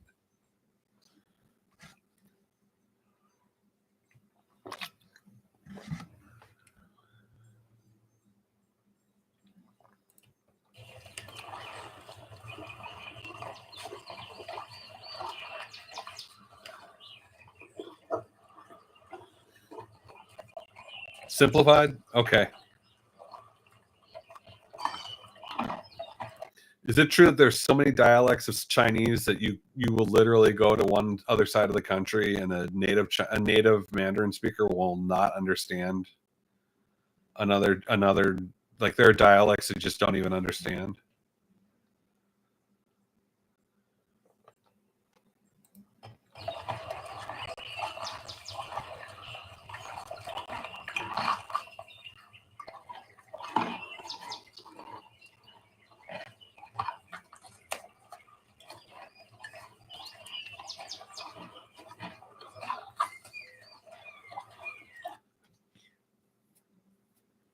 Okay.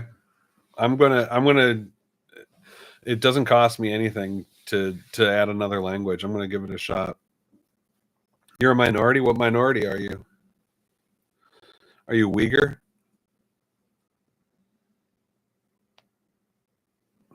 Yes, you're Uyghur? Zhuang.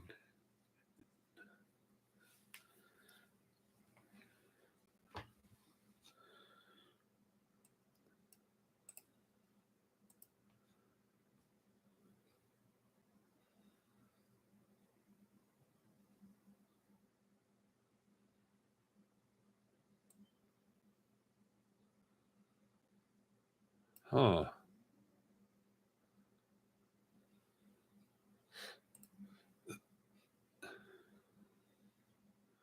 So I just don't like, what makes you a minority? Like, would someone look at you and know that you're a minority, or is it just that you're come from a smaller population set group? Because I mean, honestly, I guess I'm being in America, I'm so used to minorities being like this skin-based or culture-based thing, more of a skin tone difference than an actual cultural difference, I suppose.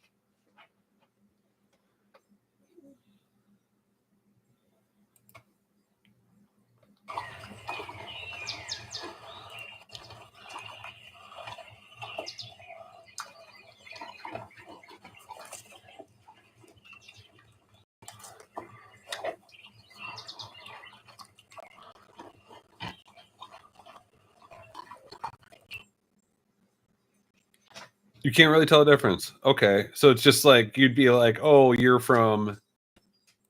So they would, if the second you said you were from Guangxi, the Guangxi regional area, they would know. Like, oh, well, you're this.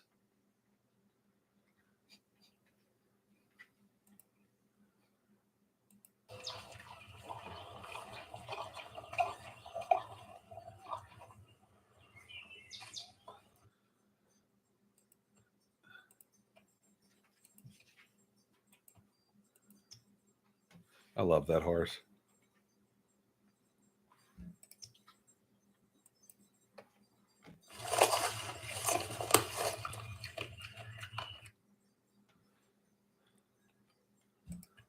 Little Bernie will eat fruit and vegetables.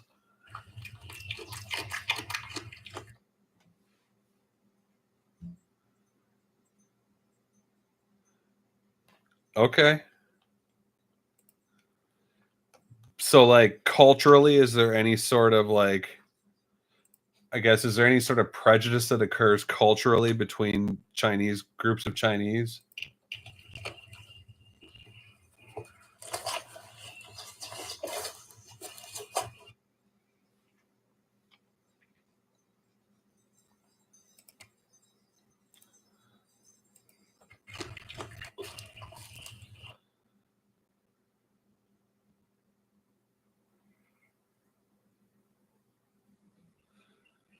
Oh, wow. So that happens to you as well, Cerny, huh?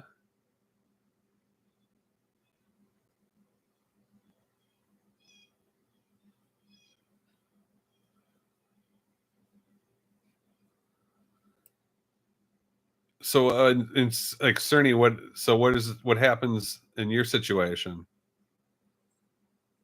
Just different traditions, different language. What language do you, so like, what are the languages that are different then?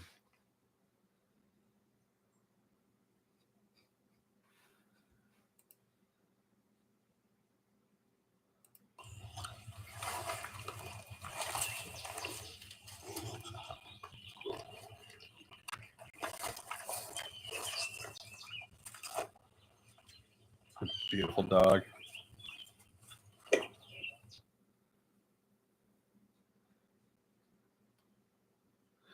Oh, okay. So is that like with like the, what is that, we is that like all attached to that app you guys all use?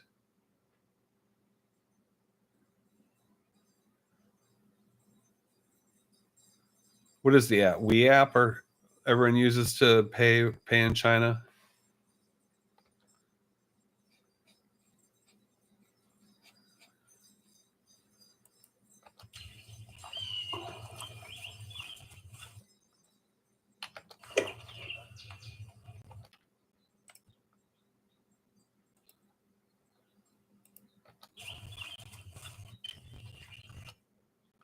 WeChat.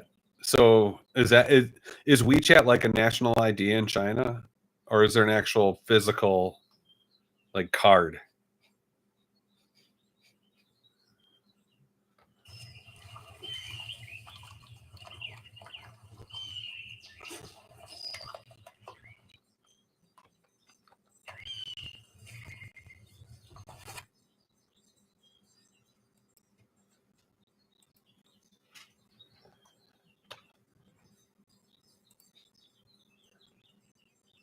Okay.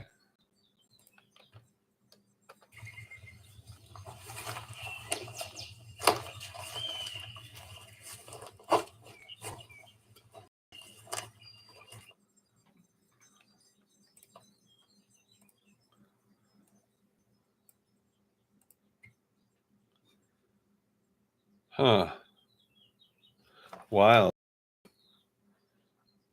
So let me ask you this then, as far as what's the word? How would you consider your quality of life in China? Would you consider it, you have your own language? Okay. Let me ask you this. What would give me a rating from 1 to 10 what your quality of life in China is? you feel your quality of life is.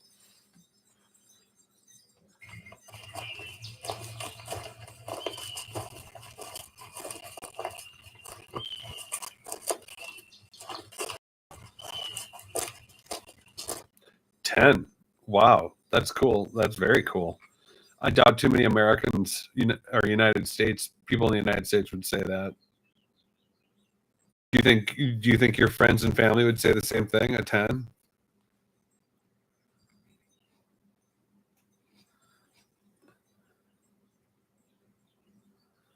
Because you don't want too much.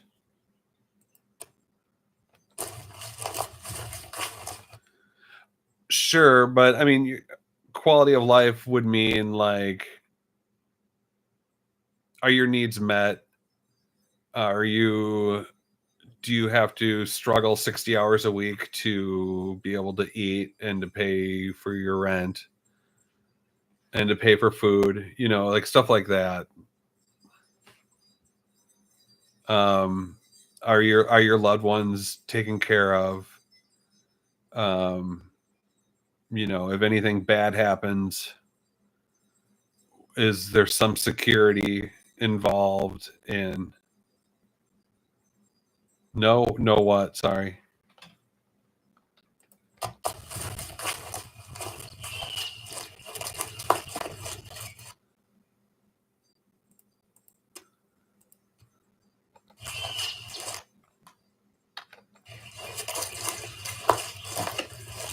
Well, Granny, I'm pretty sure their healthcare is.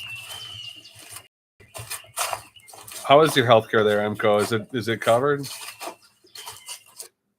Do you have to pay private insurance for healthcare?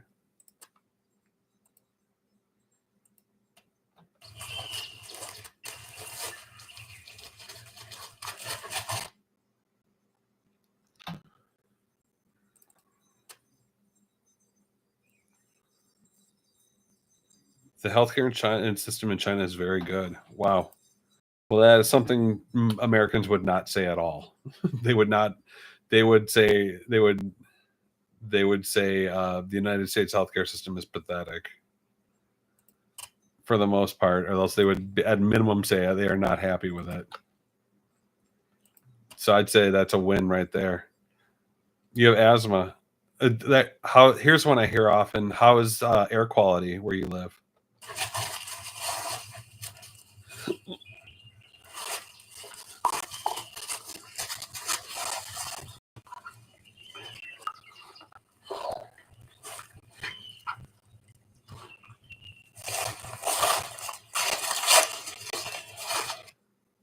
Because I've heard air quality is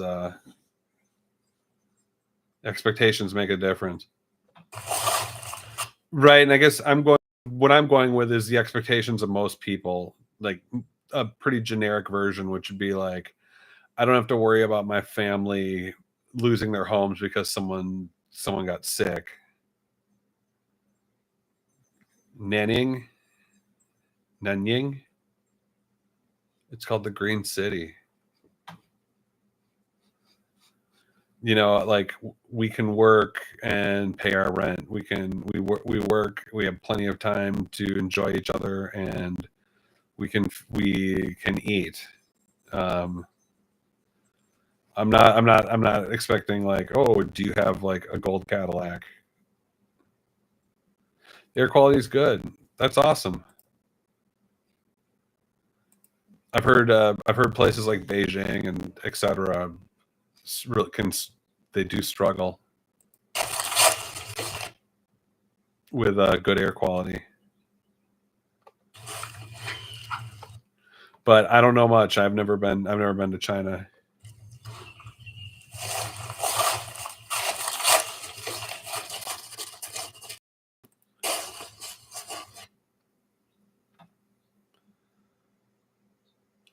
Your air's bad in Pennsylvania?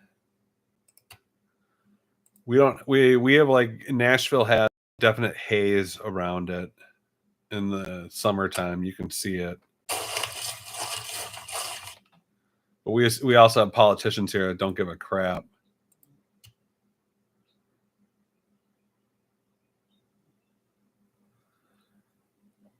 You've been to Beijing? That's cool. How was it?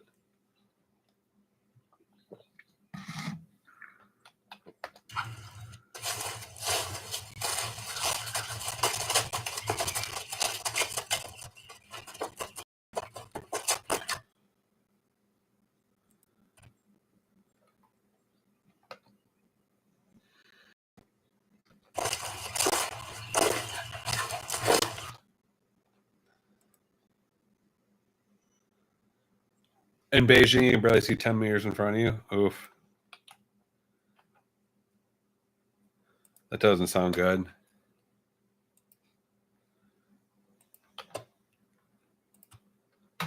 But, you know, Beijing is a giant city, too. It's like when you go to LA, LA isn't very... LA is... The times I've been to Los Angeles, if I'm outside for too long, your skin starts to get this gross dirt on it.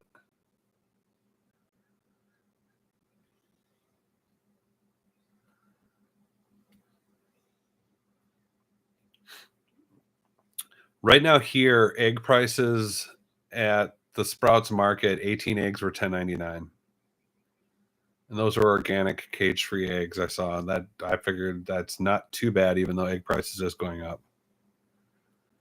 Yeah, that isn't good for somebody with asthma.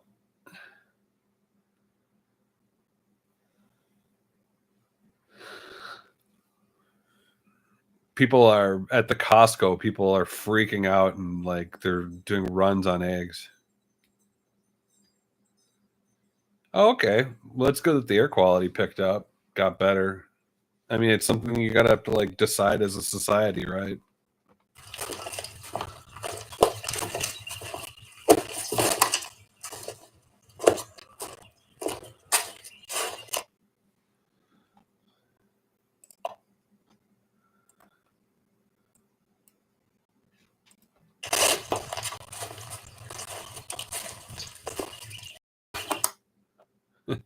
Hey, Emco, what do a dozen eggs cost where you're at?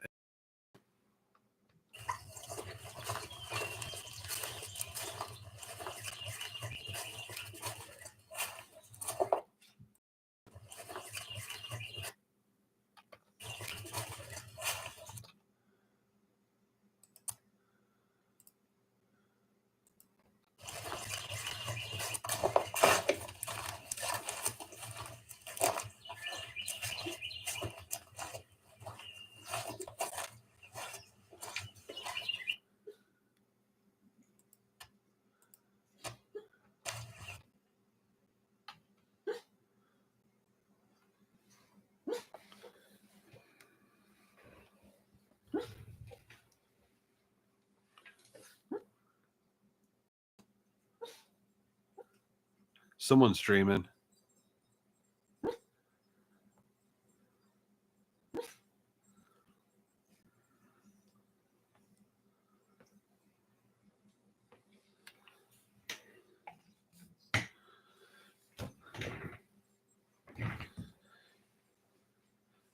Is that for a dozen? That's crazy. I saw 18 for $10 here.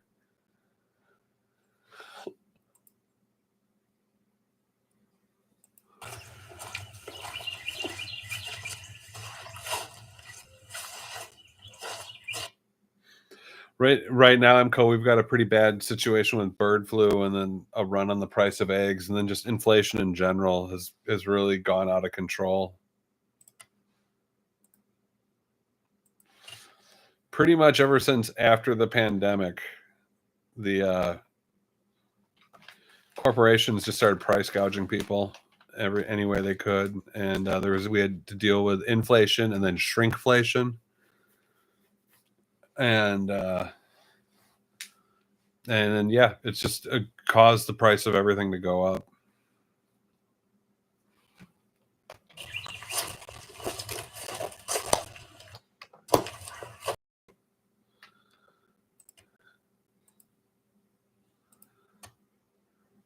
Never recovered. It never does. So now it's like a burrito is $15.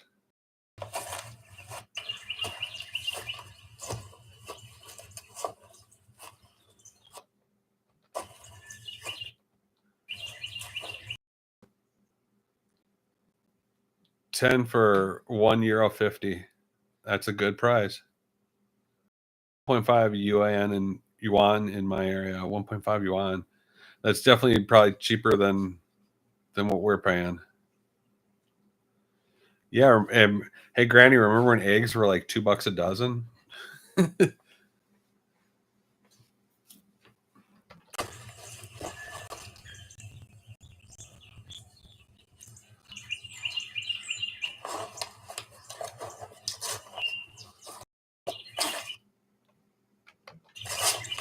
Yeah, right.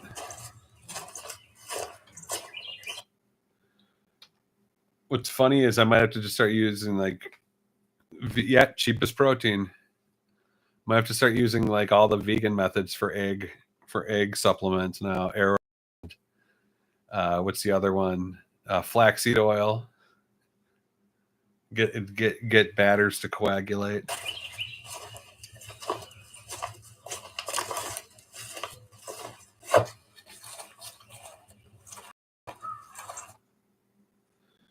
Look at my sweet little wolf.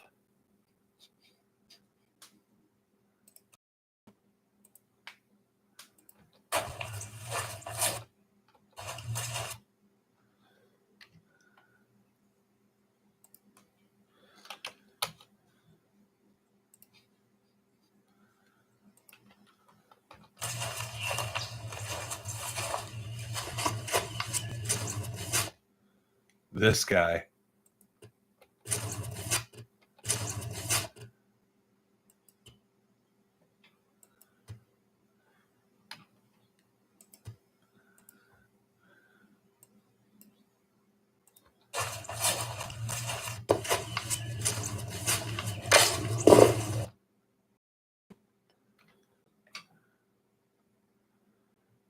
Yeah, you can. You can indeed. You can make applesauce cookies. And then honestly, arrowroot is a 1 tablespoon of arrowroot to like 3 tablespoons of water will also supplement an egg, 1 egg. And then flaxseed oil is a standard like vegan egg substitute. So like I know a friend of mine that's a vegan chef would take flaxseed oil, a little bit of apple juice, cinnamon, and then soak that in bread and then make vegan French toast like that.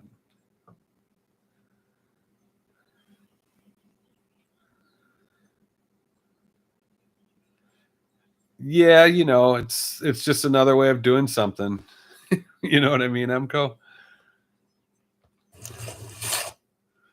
Hey, Emco, do you like a good hot pot? A good Szechuan hot pot?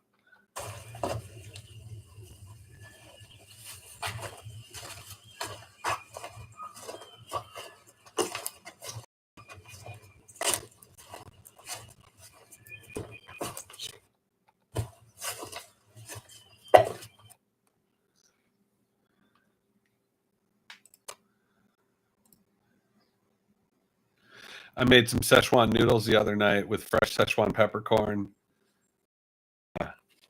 Like the fresh stuff, and I honestly thought my mouth was. You can't stand spicy. Do you do a Tom Yum hot pot? Oh man, I love the Szechuan peppercorn, and it literally like it just changed my mouth. It was amazing. Like there are people that spend a lot of money to get their mouth to feel like that, if you know what I mean.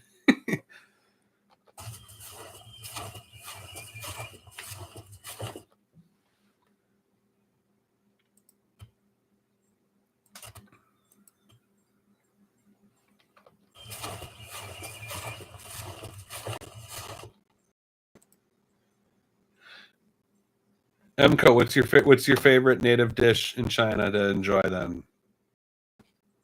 Like if you could have anything to eat right now. What would it be?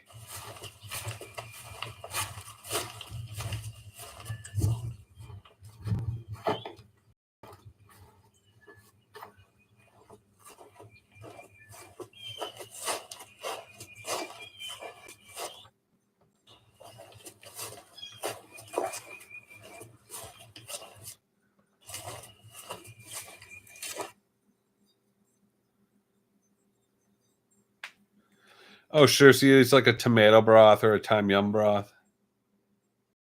But what's your favorite thing to eat? What's your favorite like Chinese cuisine?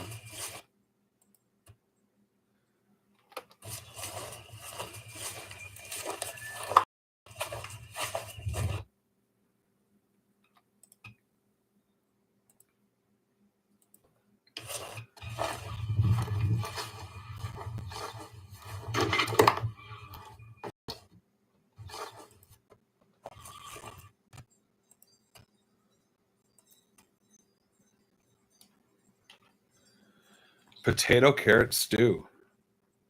Is there a native name for that recipe or for that dish? Are you vegetarian?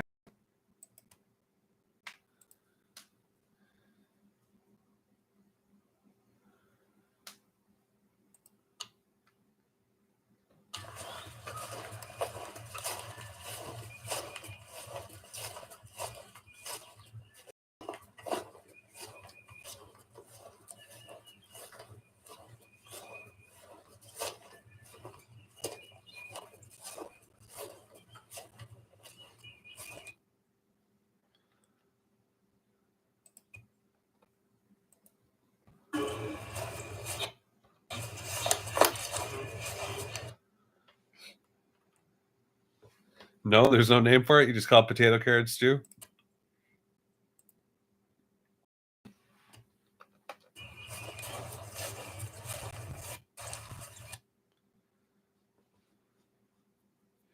Right. I was just wondering like I just didn't, you know, I didn't want you to say like a hamburger or something like that. I guess I just wanted to know what like native thing you would eat. 10 watching. Hey, all 10. Jump in and say hi if you want. We're just talking about Chinese culture and cuisine and how cheap eggs are around the world.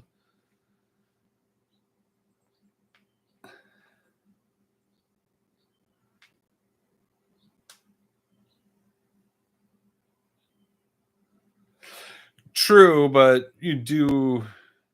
I wanted to know what here's what I wanted to figure out. I wanted to figure out what his favorite thing to eat was, so then I could look it up and make it. So, I mean, if I put in Chinese potato and carrot stew, what am I going to find? I just figured if there was some name.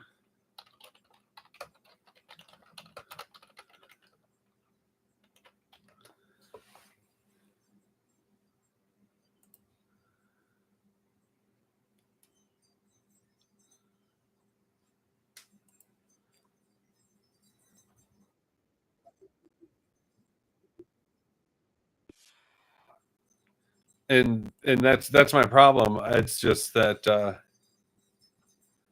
there's no real name for me to reference a recipe to. And stews are amazing. It's just like I just searched it right now and I'm finding Chinese beef stew, Chinese chicken stew with potatoes and carrots. You see where I'm going?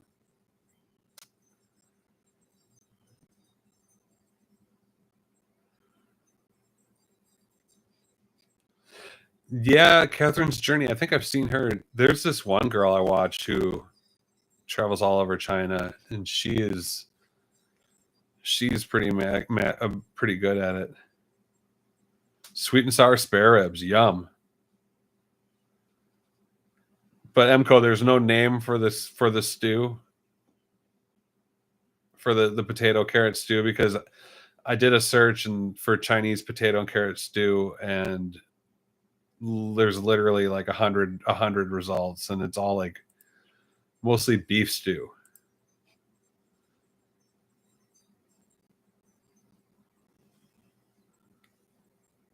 Chinese chicken potato stew, Chinese beef stew with potatoes, chicken stew, Chinese potato stew. Oh, maybe that's it.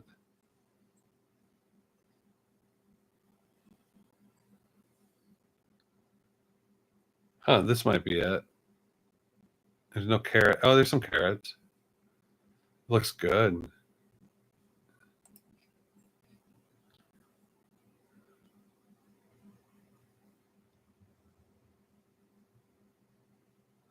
Yeah, I mean, it totally sounds like home cooking, but there's going to be ingredients that are different. There's going to be a flavor profile that's different. Like, I did find one thing here. It's calling for dark soy. It's calling for ginger. It's calling for punnet of mushrooms, whatever the punnet is. Some Shaoxing wine and ginger garlic. So, you know, it's a pack of green beans. So, you know, it's not something that's going to be like foreign to very many people. It's going to be just straightforward, like what they call it, meat and potatoes cooking.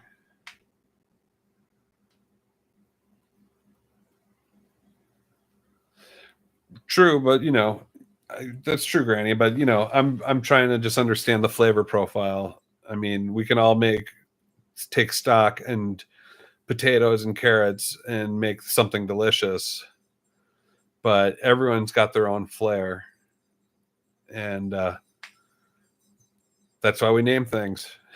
So I was just making sure there wasn't some specific name, even like you know, I wouldn't even be surprised if like, because you know, like I wouldn't be surprised if it's just whatever the Mandarin is for potato carrot stew. That's no problem, man. I was just trying to understand what your favorite vibe was for eating. Like yesterday, I made soybeans from scratch for the first time, and those were freaking really good. And I also made those black lentil caviar lentils, and with carrots and onions and garlic. Those little lentils are like caviar lentils, and tahini. So carrots, onions, garlic, tahini, and you mix those in with the lentils, and then you put a bunch of crispy garlic over the top of it, and you serve it over rice.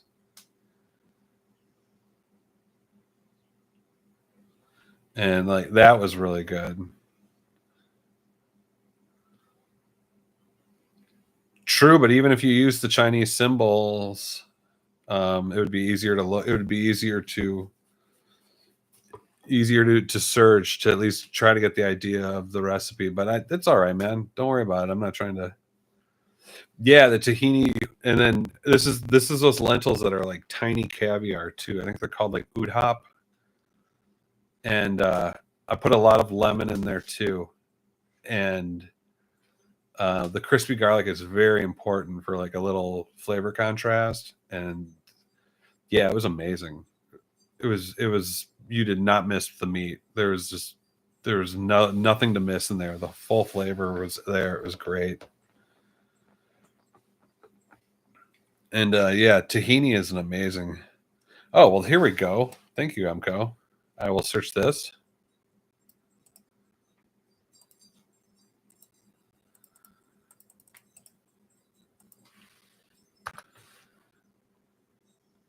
Stir-fried tomato and scrambled eggs.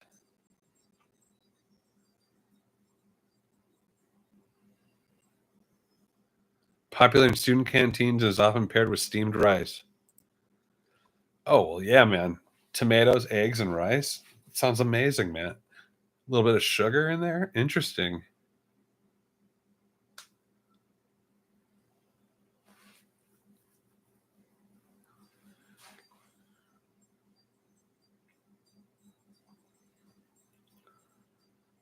Wow.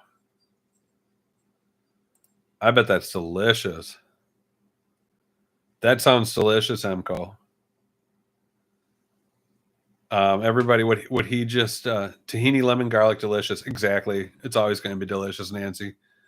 Emco just posted up stir-fried tomato and scrambled eggs, which is popular in student canteens and is often paired with steamed rice. So if you can imagine like scrambled eggs and tomatoes that are cooked together and like just brought into a sauce and then eat that with rice.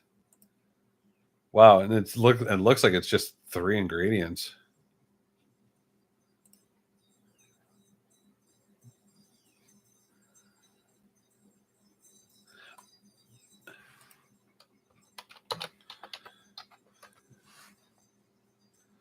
Tomato and egg stir-fried.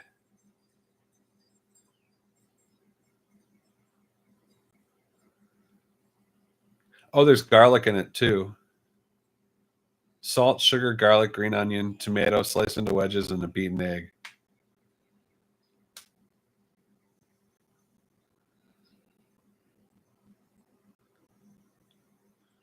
Wow, that looks delicious. Yeah, it said it was popular in student canteens. Well, Emco, thank you for sharing that. That looks like something I'm going to definitely make at some point.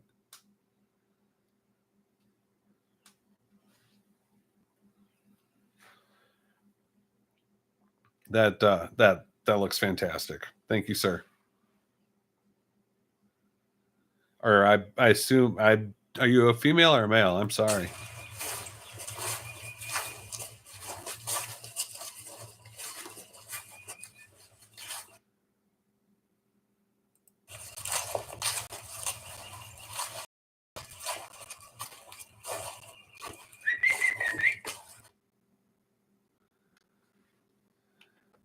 Male. Okay. I thought so for some reason. I wasn't 100% sure. Just wanted to. Thank you. That was a cool recipe to see. Are you vegetarian? Well, I guess, are you vegetarian?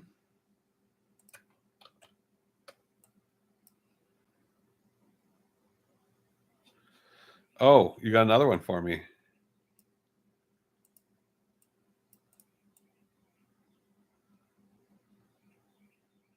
Not really? Okay.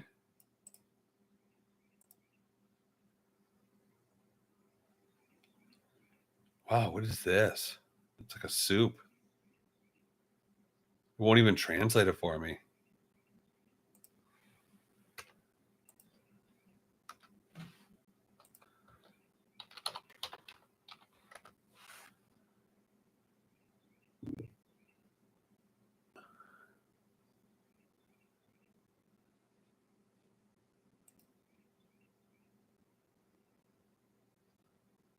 Oh, wow. What is going on?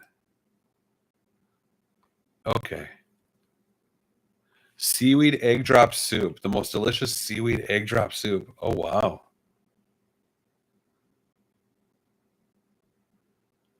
Nori, egg, onion, ginger, peanut oil, light soy sauce, salt. It's very simple.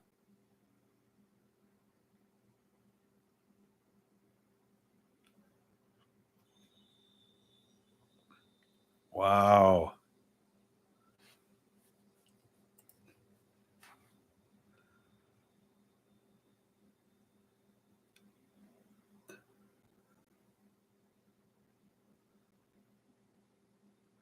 It screams healthy, but it also just looks delicious. Oh, clay pot rice? Yum, man. I love a good clay pot rice.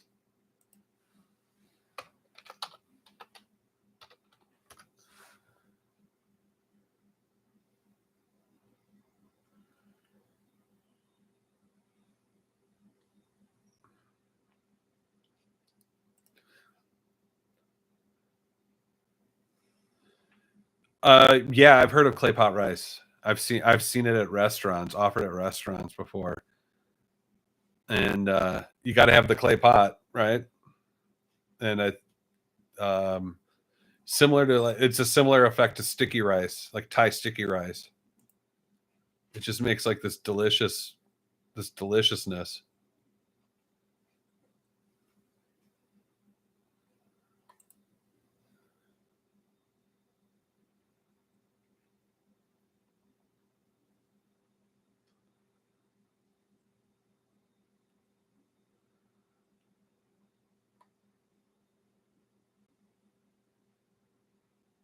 Chinese sausage, shiitake mushroom, chicken breast, bone-in chicken thigh. So it's basically like you're kind of making like a really good fried rice and cooking it in a clay pot. But yeah, I've heard of it. Donkeys love carrots. This donkey's about to love some carrots and some apple slices.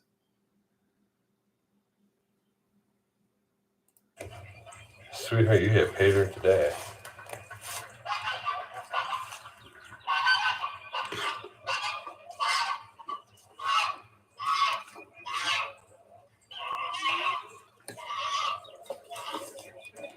Oh, here we go.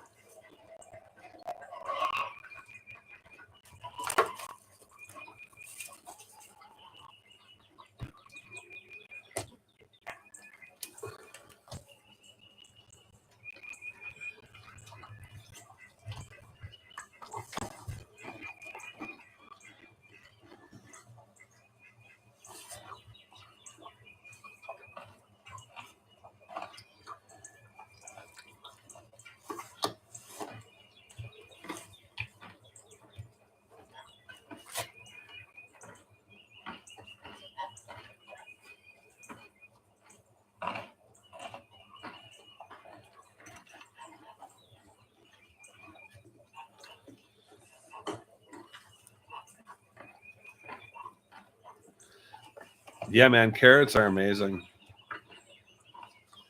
My uncle used to make this really hot pickles with habanero peppers and little baby cucumbers, and then he would take his carrots and put carrots in there to sweeten up the whole mix. So then when you bit into the cucumber, the pickle, it would be sweet for like a second or two before it got really hot.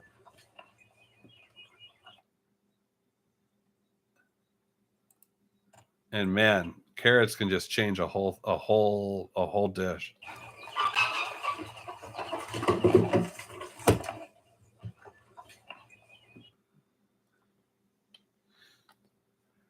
The other day, only the ducks were out. I started feeding the ducks. Wasn't filming that day, but it was pretty funny.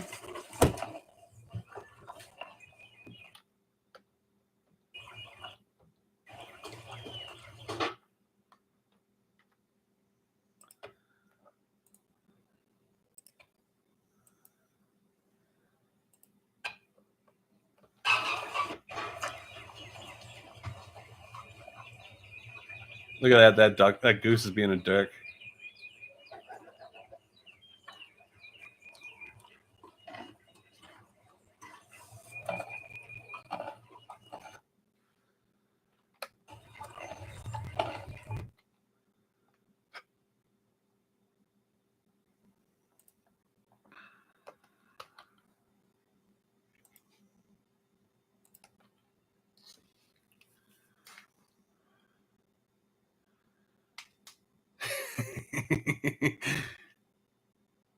They couldn't eat, Heike. They couldn't eat.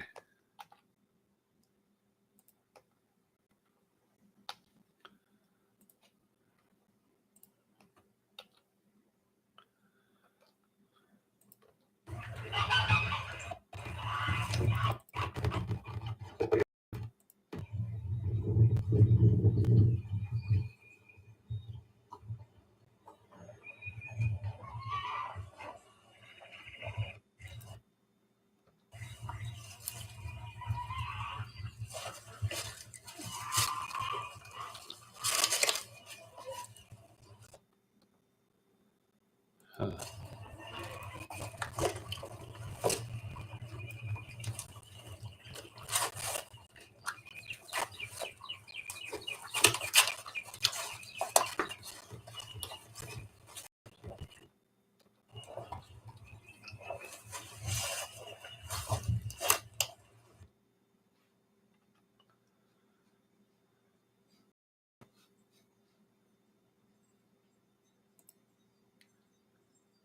Welcome to Farm Pal.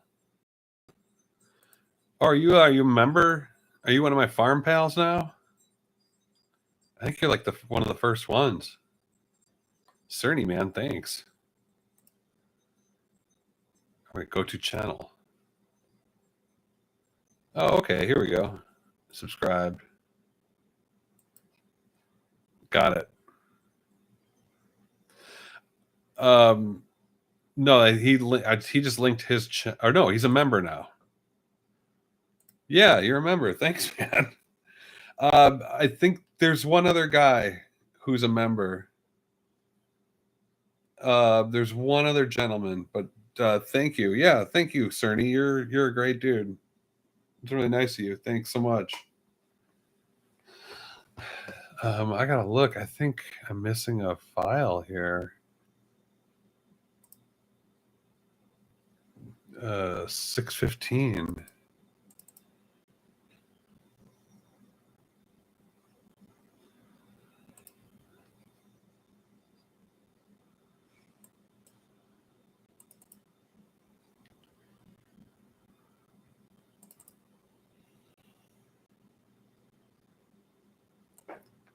Yep, there it is. 6:15. Missed it.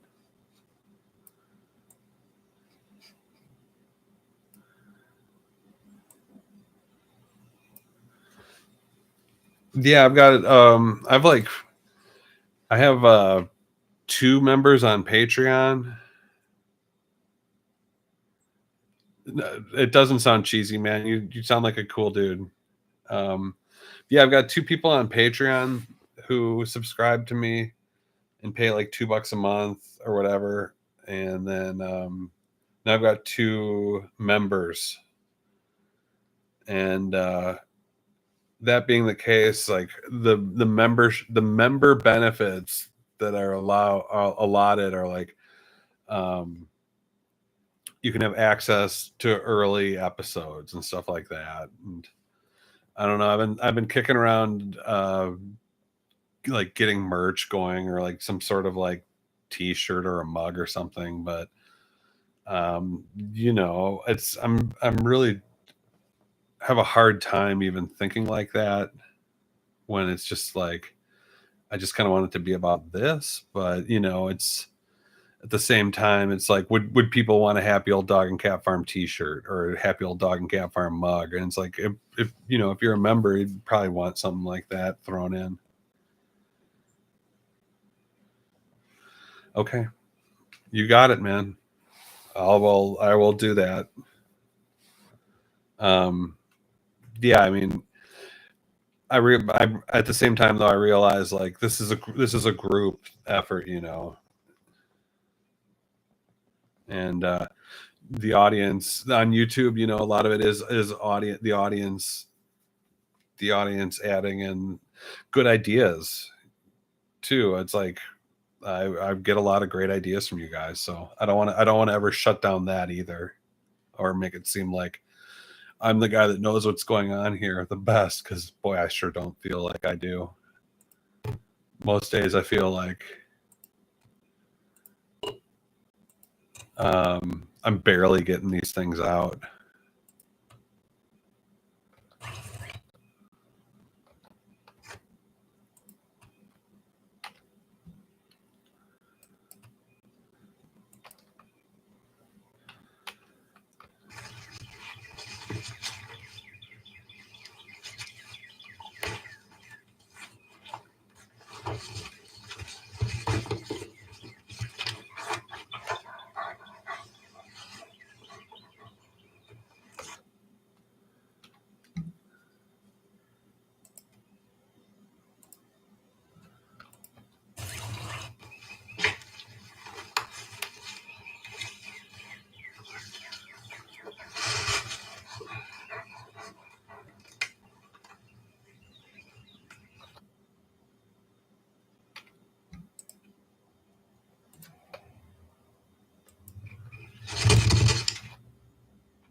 MCO, is great chatting with you. Thanks for sharing some of your favorite dishes, man. And good luck with your calculus.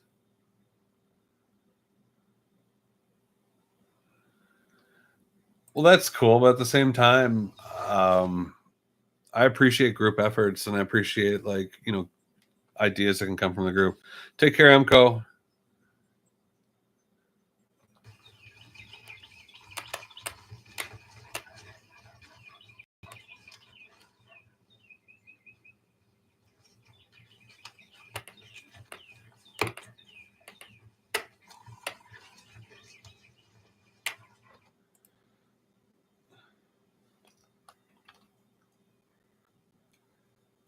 I need to effects.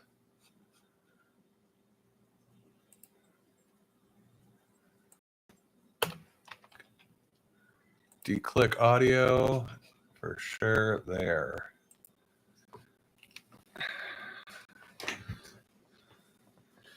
Yeah, man, Emco's a good dude. He comes in every now and then, and he's got me. See, like, Emco, let's put it this way. Emco inspired me to start learning simplified Chinese. He did. He did that today. And you know, it's like, I feel like we are interacting as a group of people here, and you know,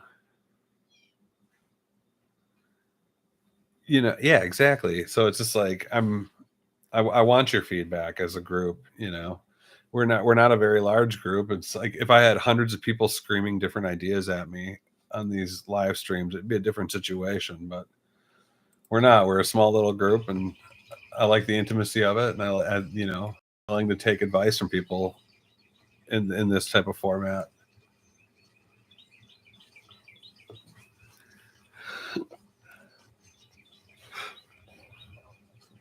Like,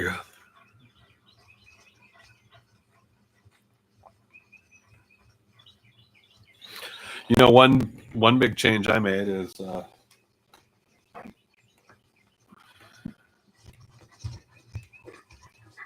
I got the rain boots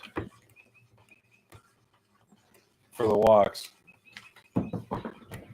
I'm convinced this year I'm not gonna get any my legs all bitten up by chiggers. Yeah, just coming in too wet every day, and then every year I just get my legs just get gnawed by chiggers. Cerny, thank you for coming on board, and thanks for joining. It's truly been a pleasure.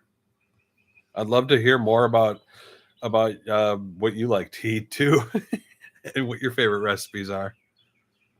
Yeah, man, it was a pleasure meeting you. And I try to do these every Sunday. Yeah, our friend in Estonia.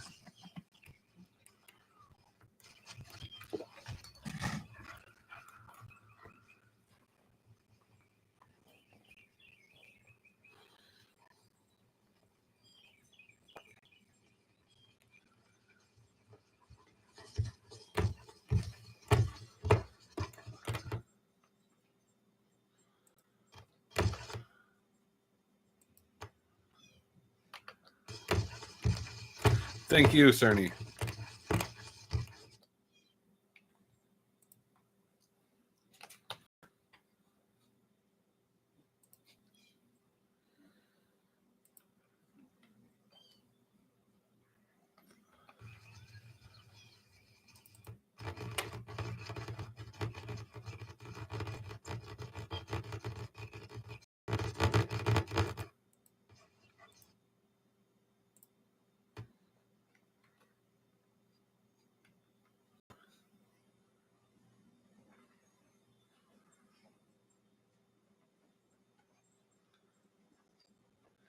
Yeah, it seems like it is a good chat time all the way around. It's they definitely get interesting people. Granny, take care. I'm almost about to shut this down. This is a long one this time. But you know, I'm almost done here.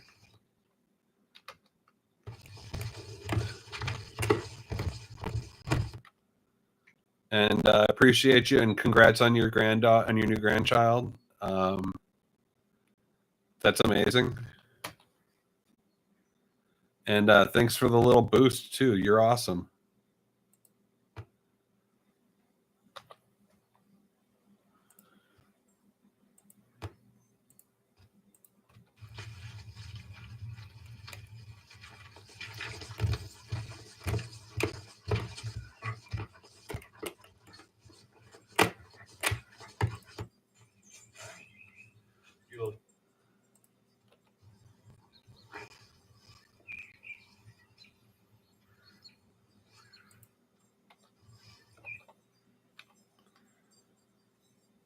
Peace and health to you too, Granny.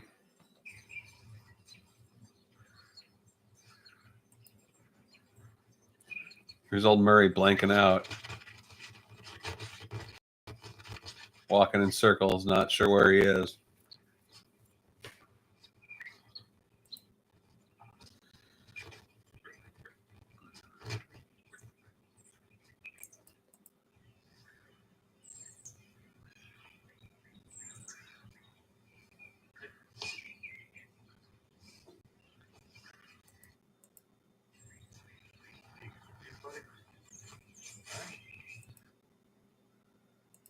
You look into it.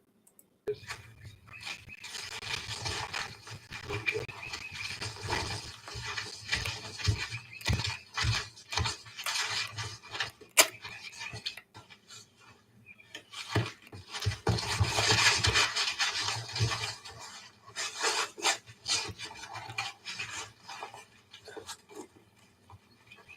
I'll say hi to her. I'll give her my love. Thanks, you guys. And once we get the greenhouse set back up, we're planning on doing an episode where she just shows us the tour of the plants.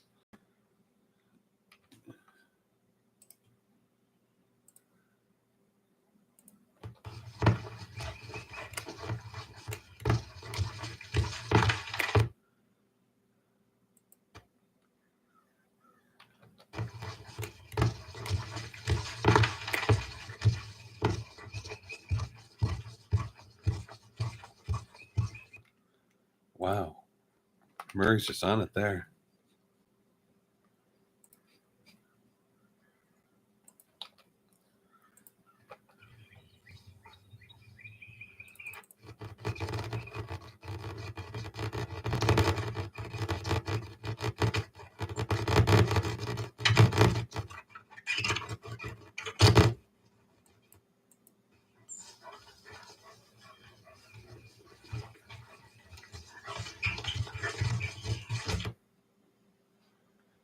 This dog's so funny.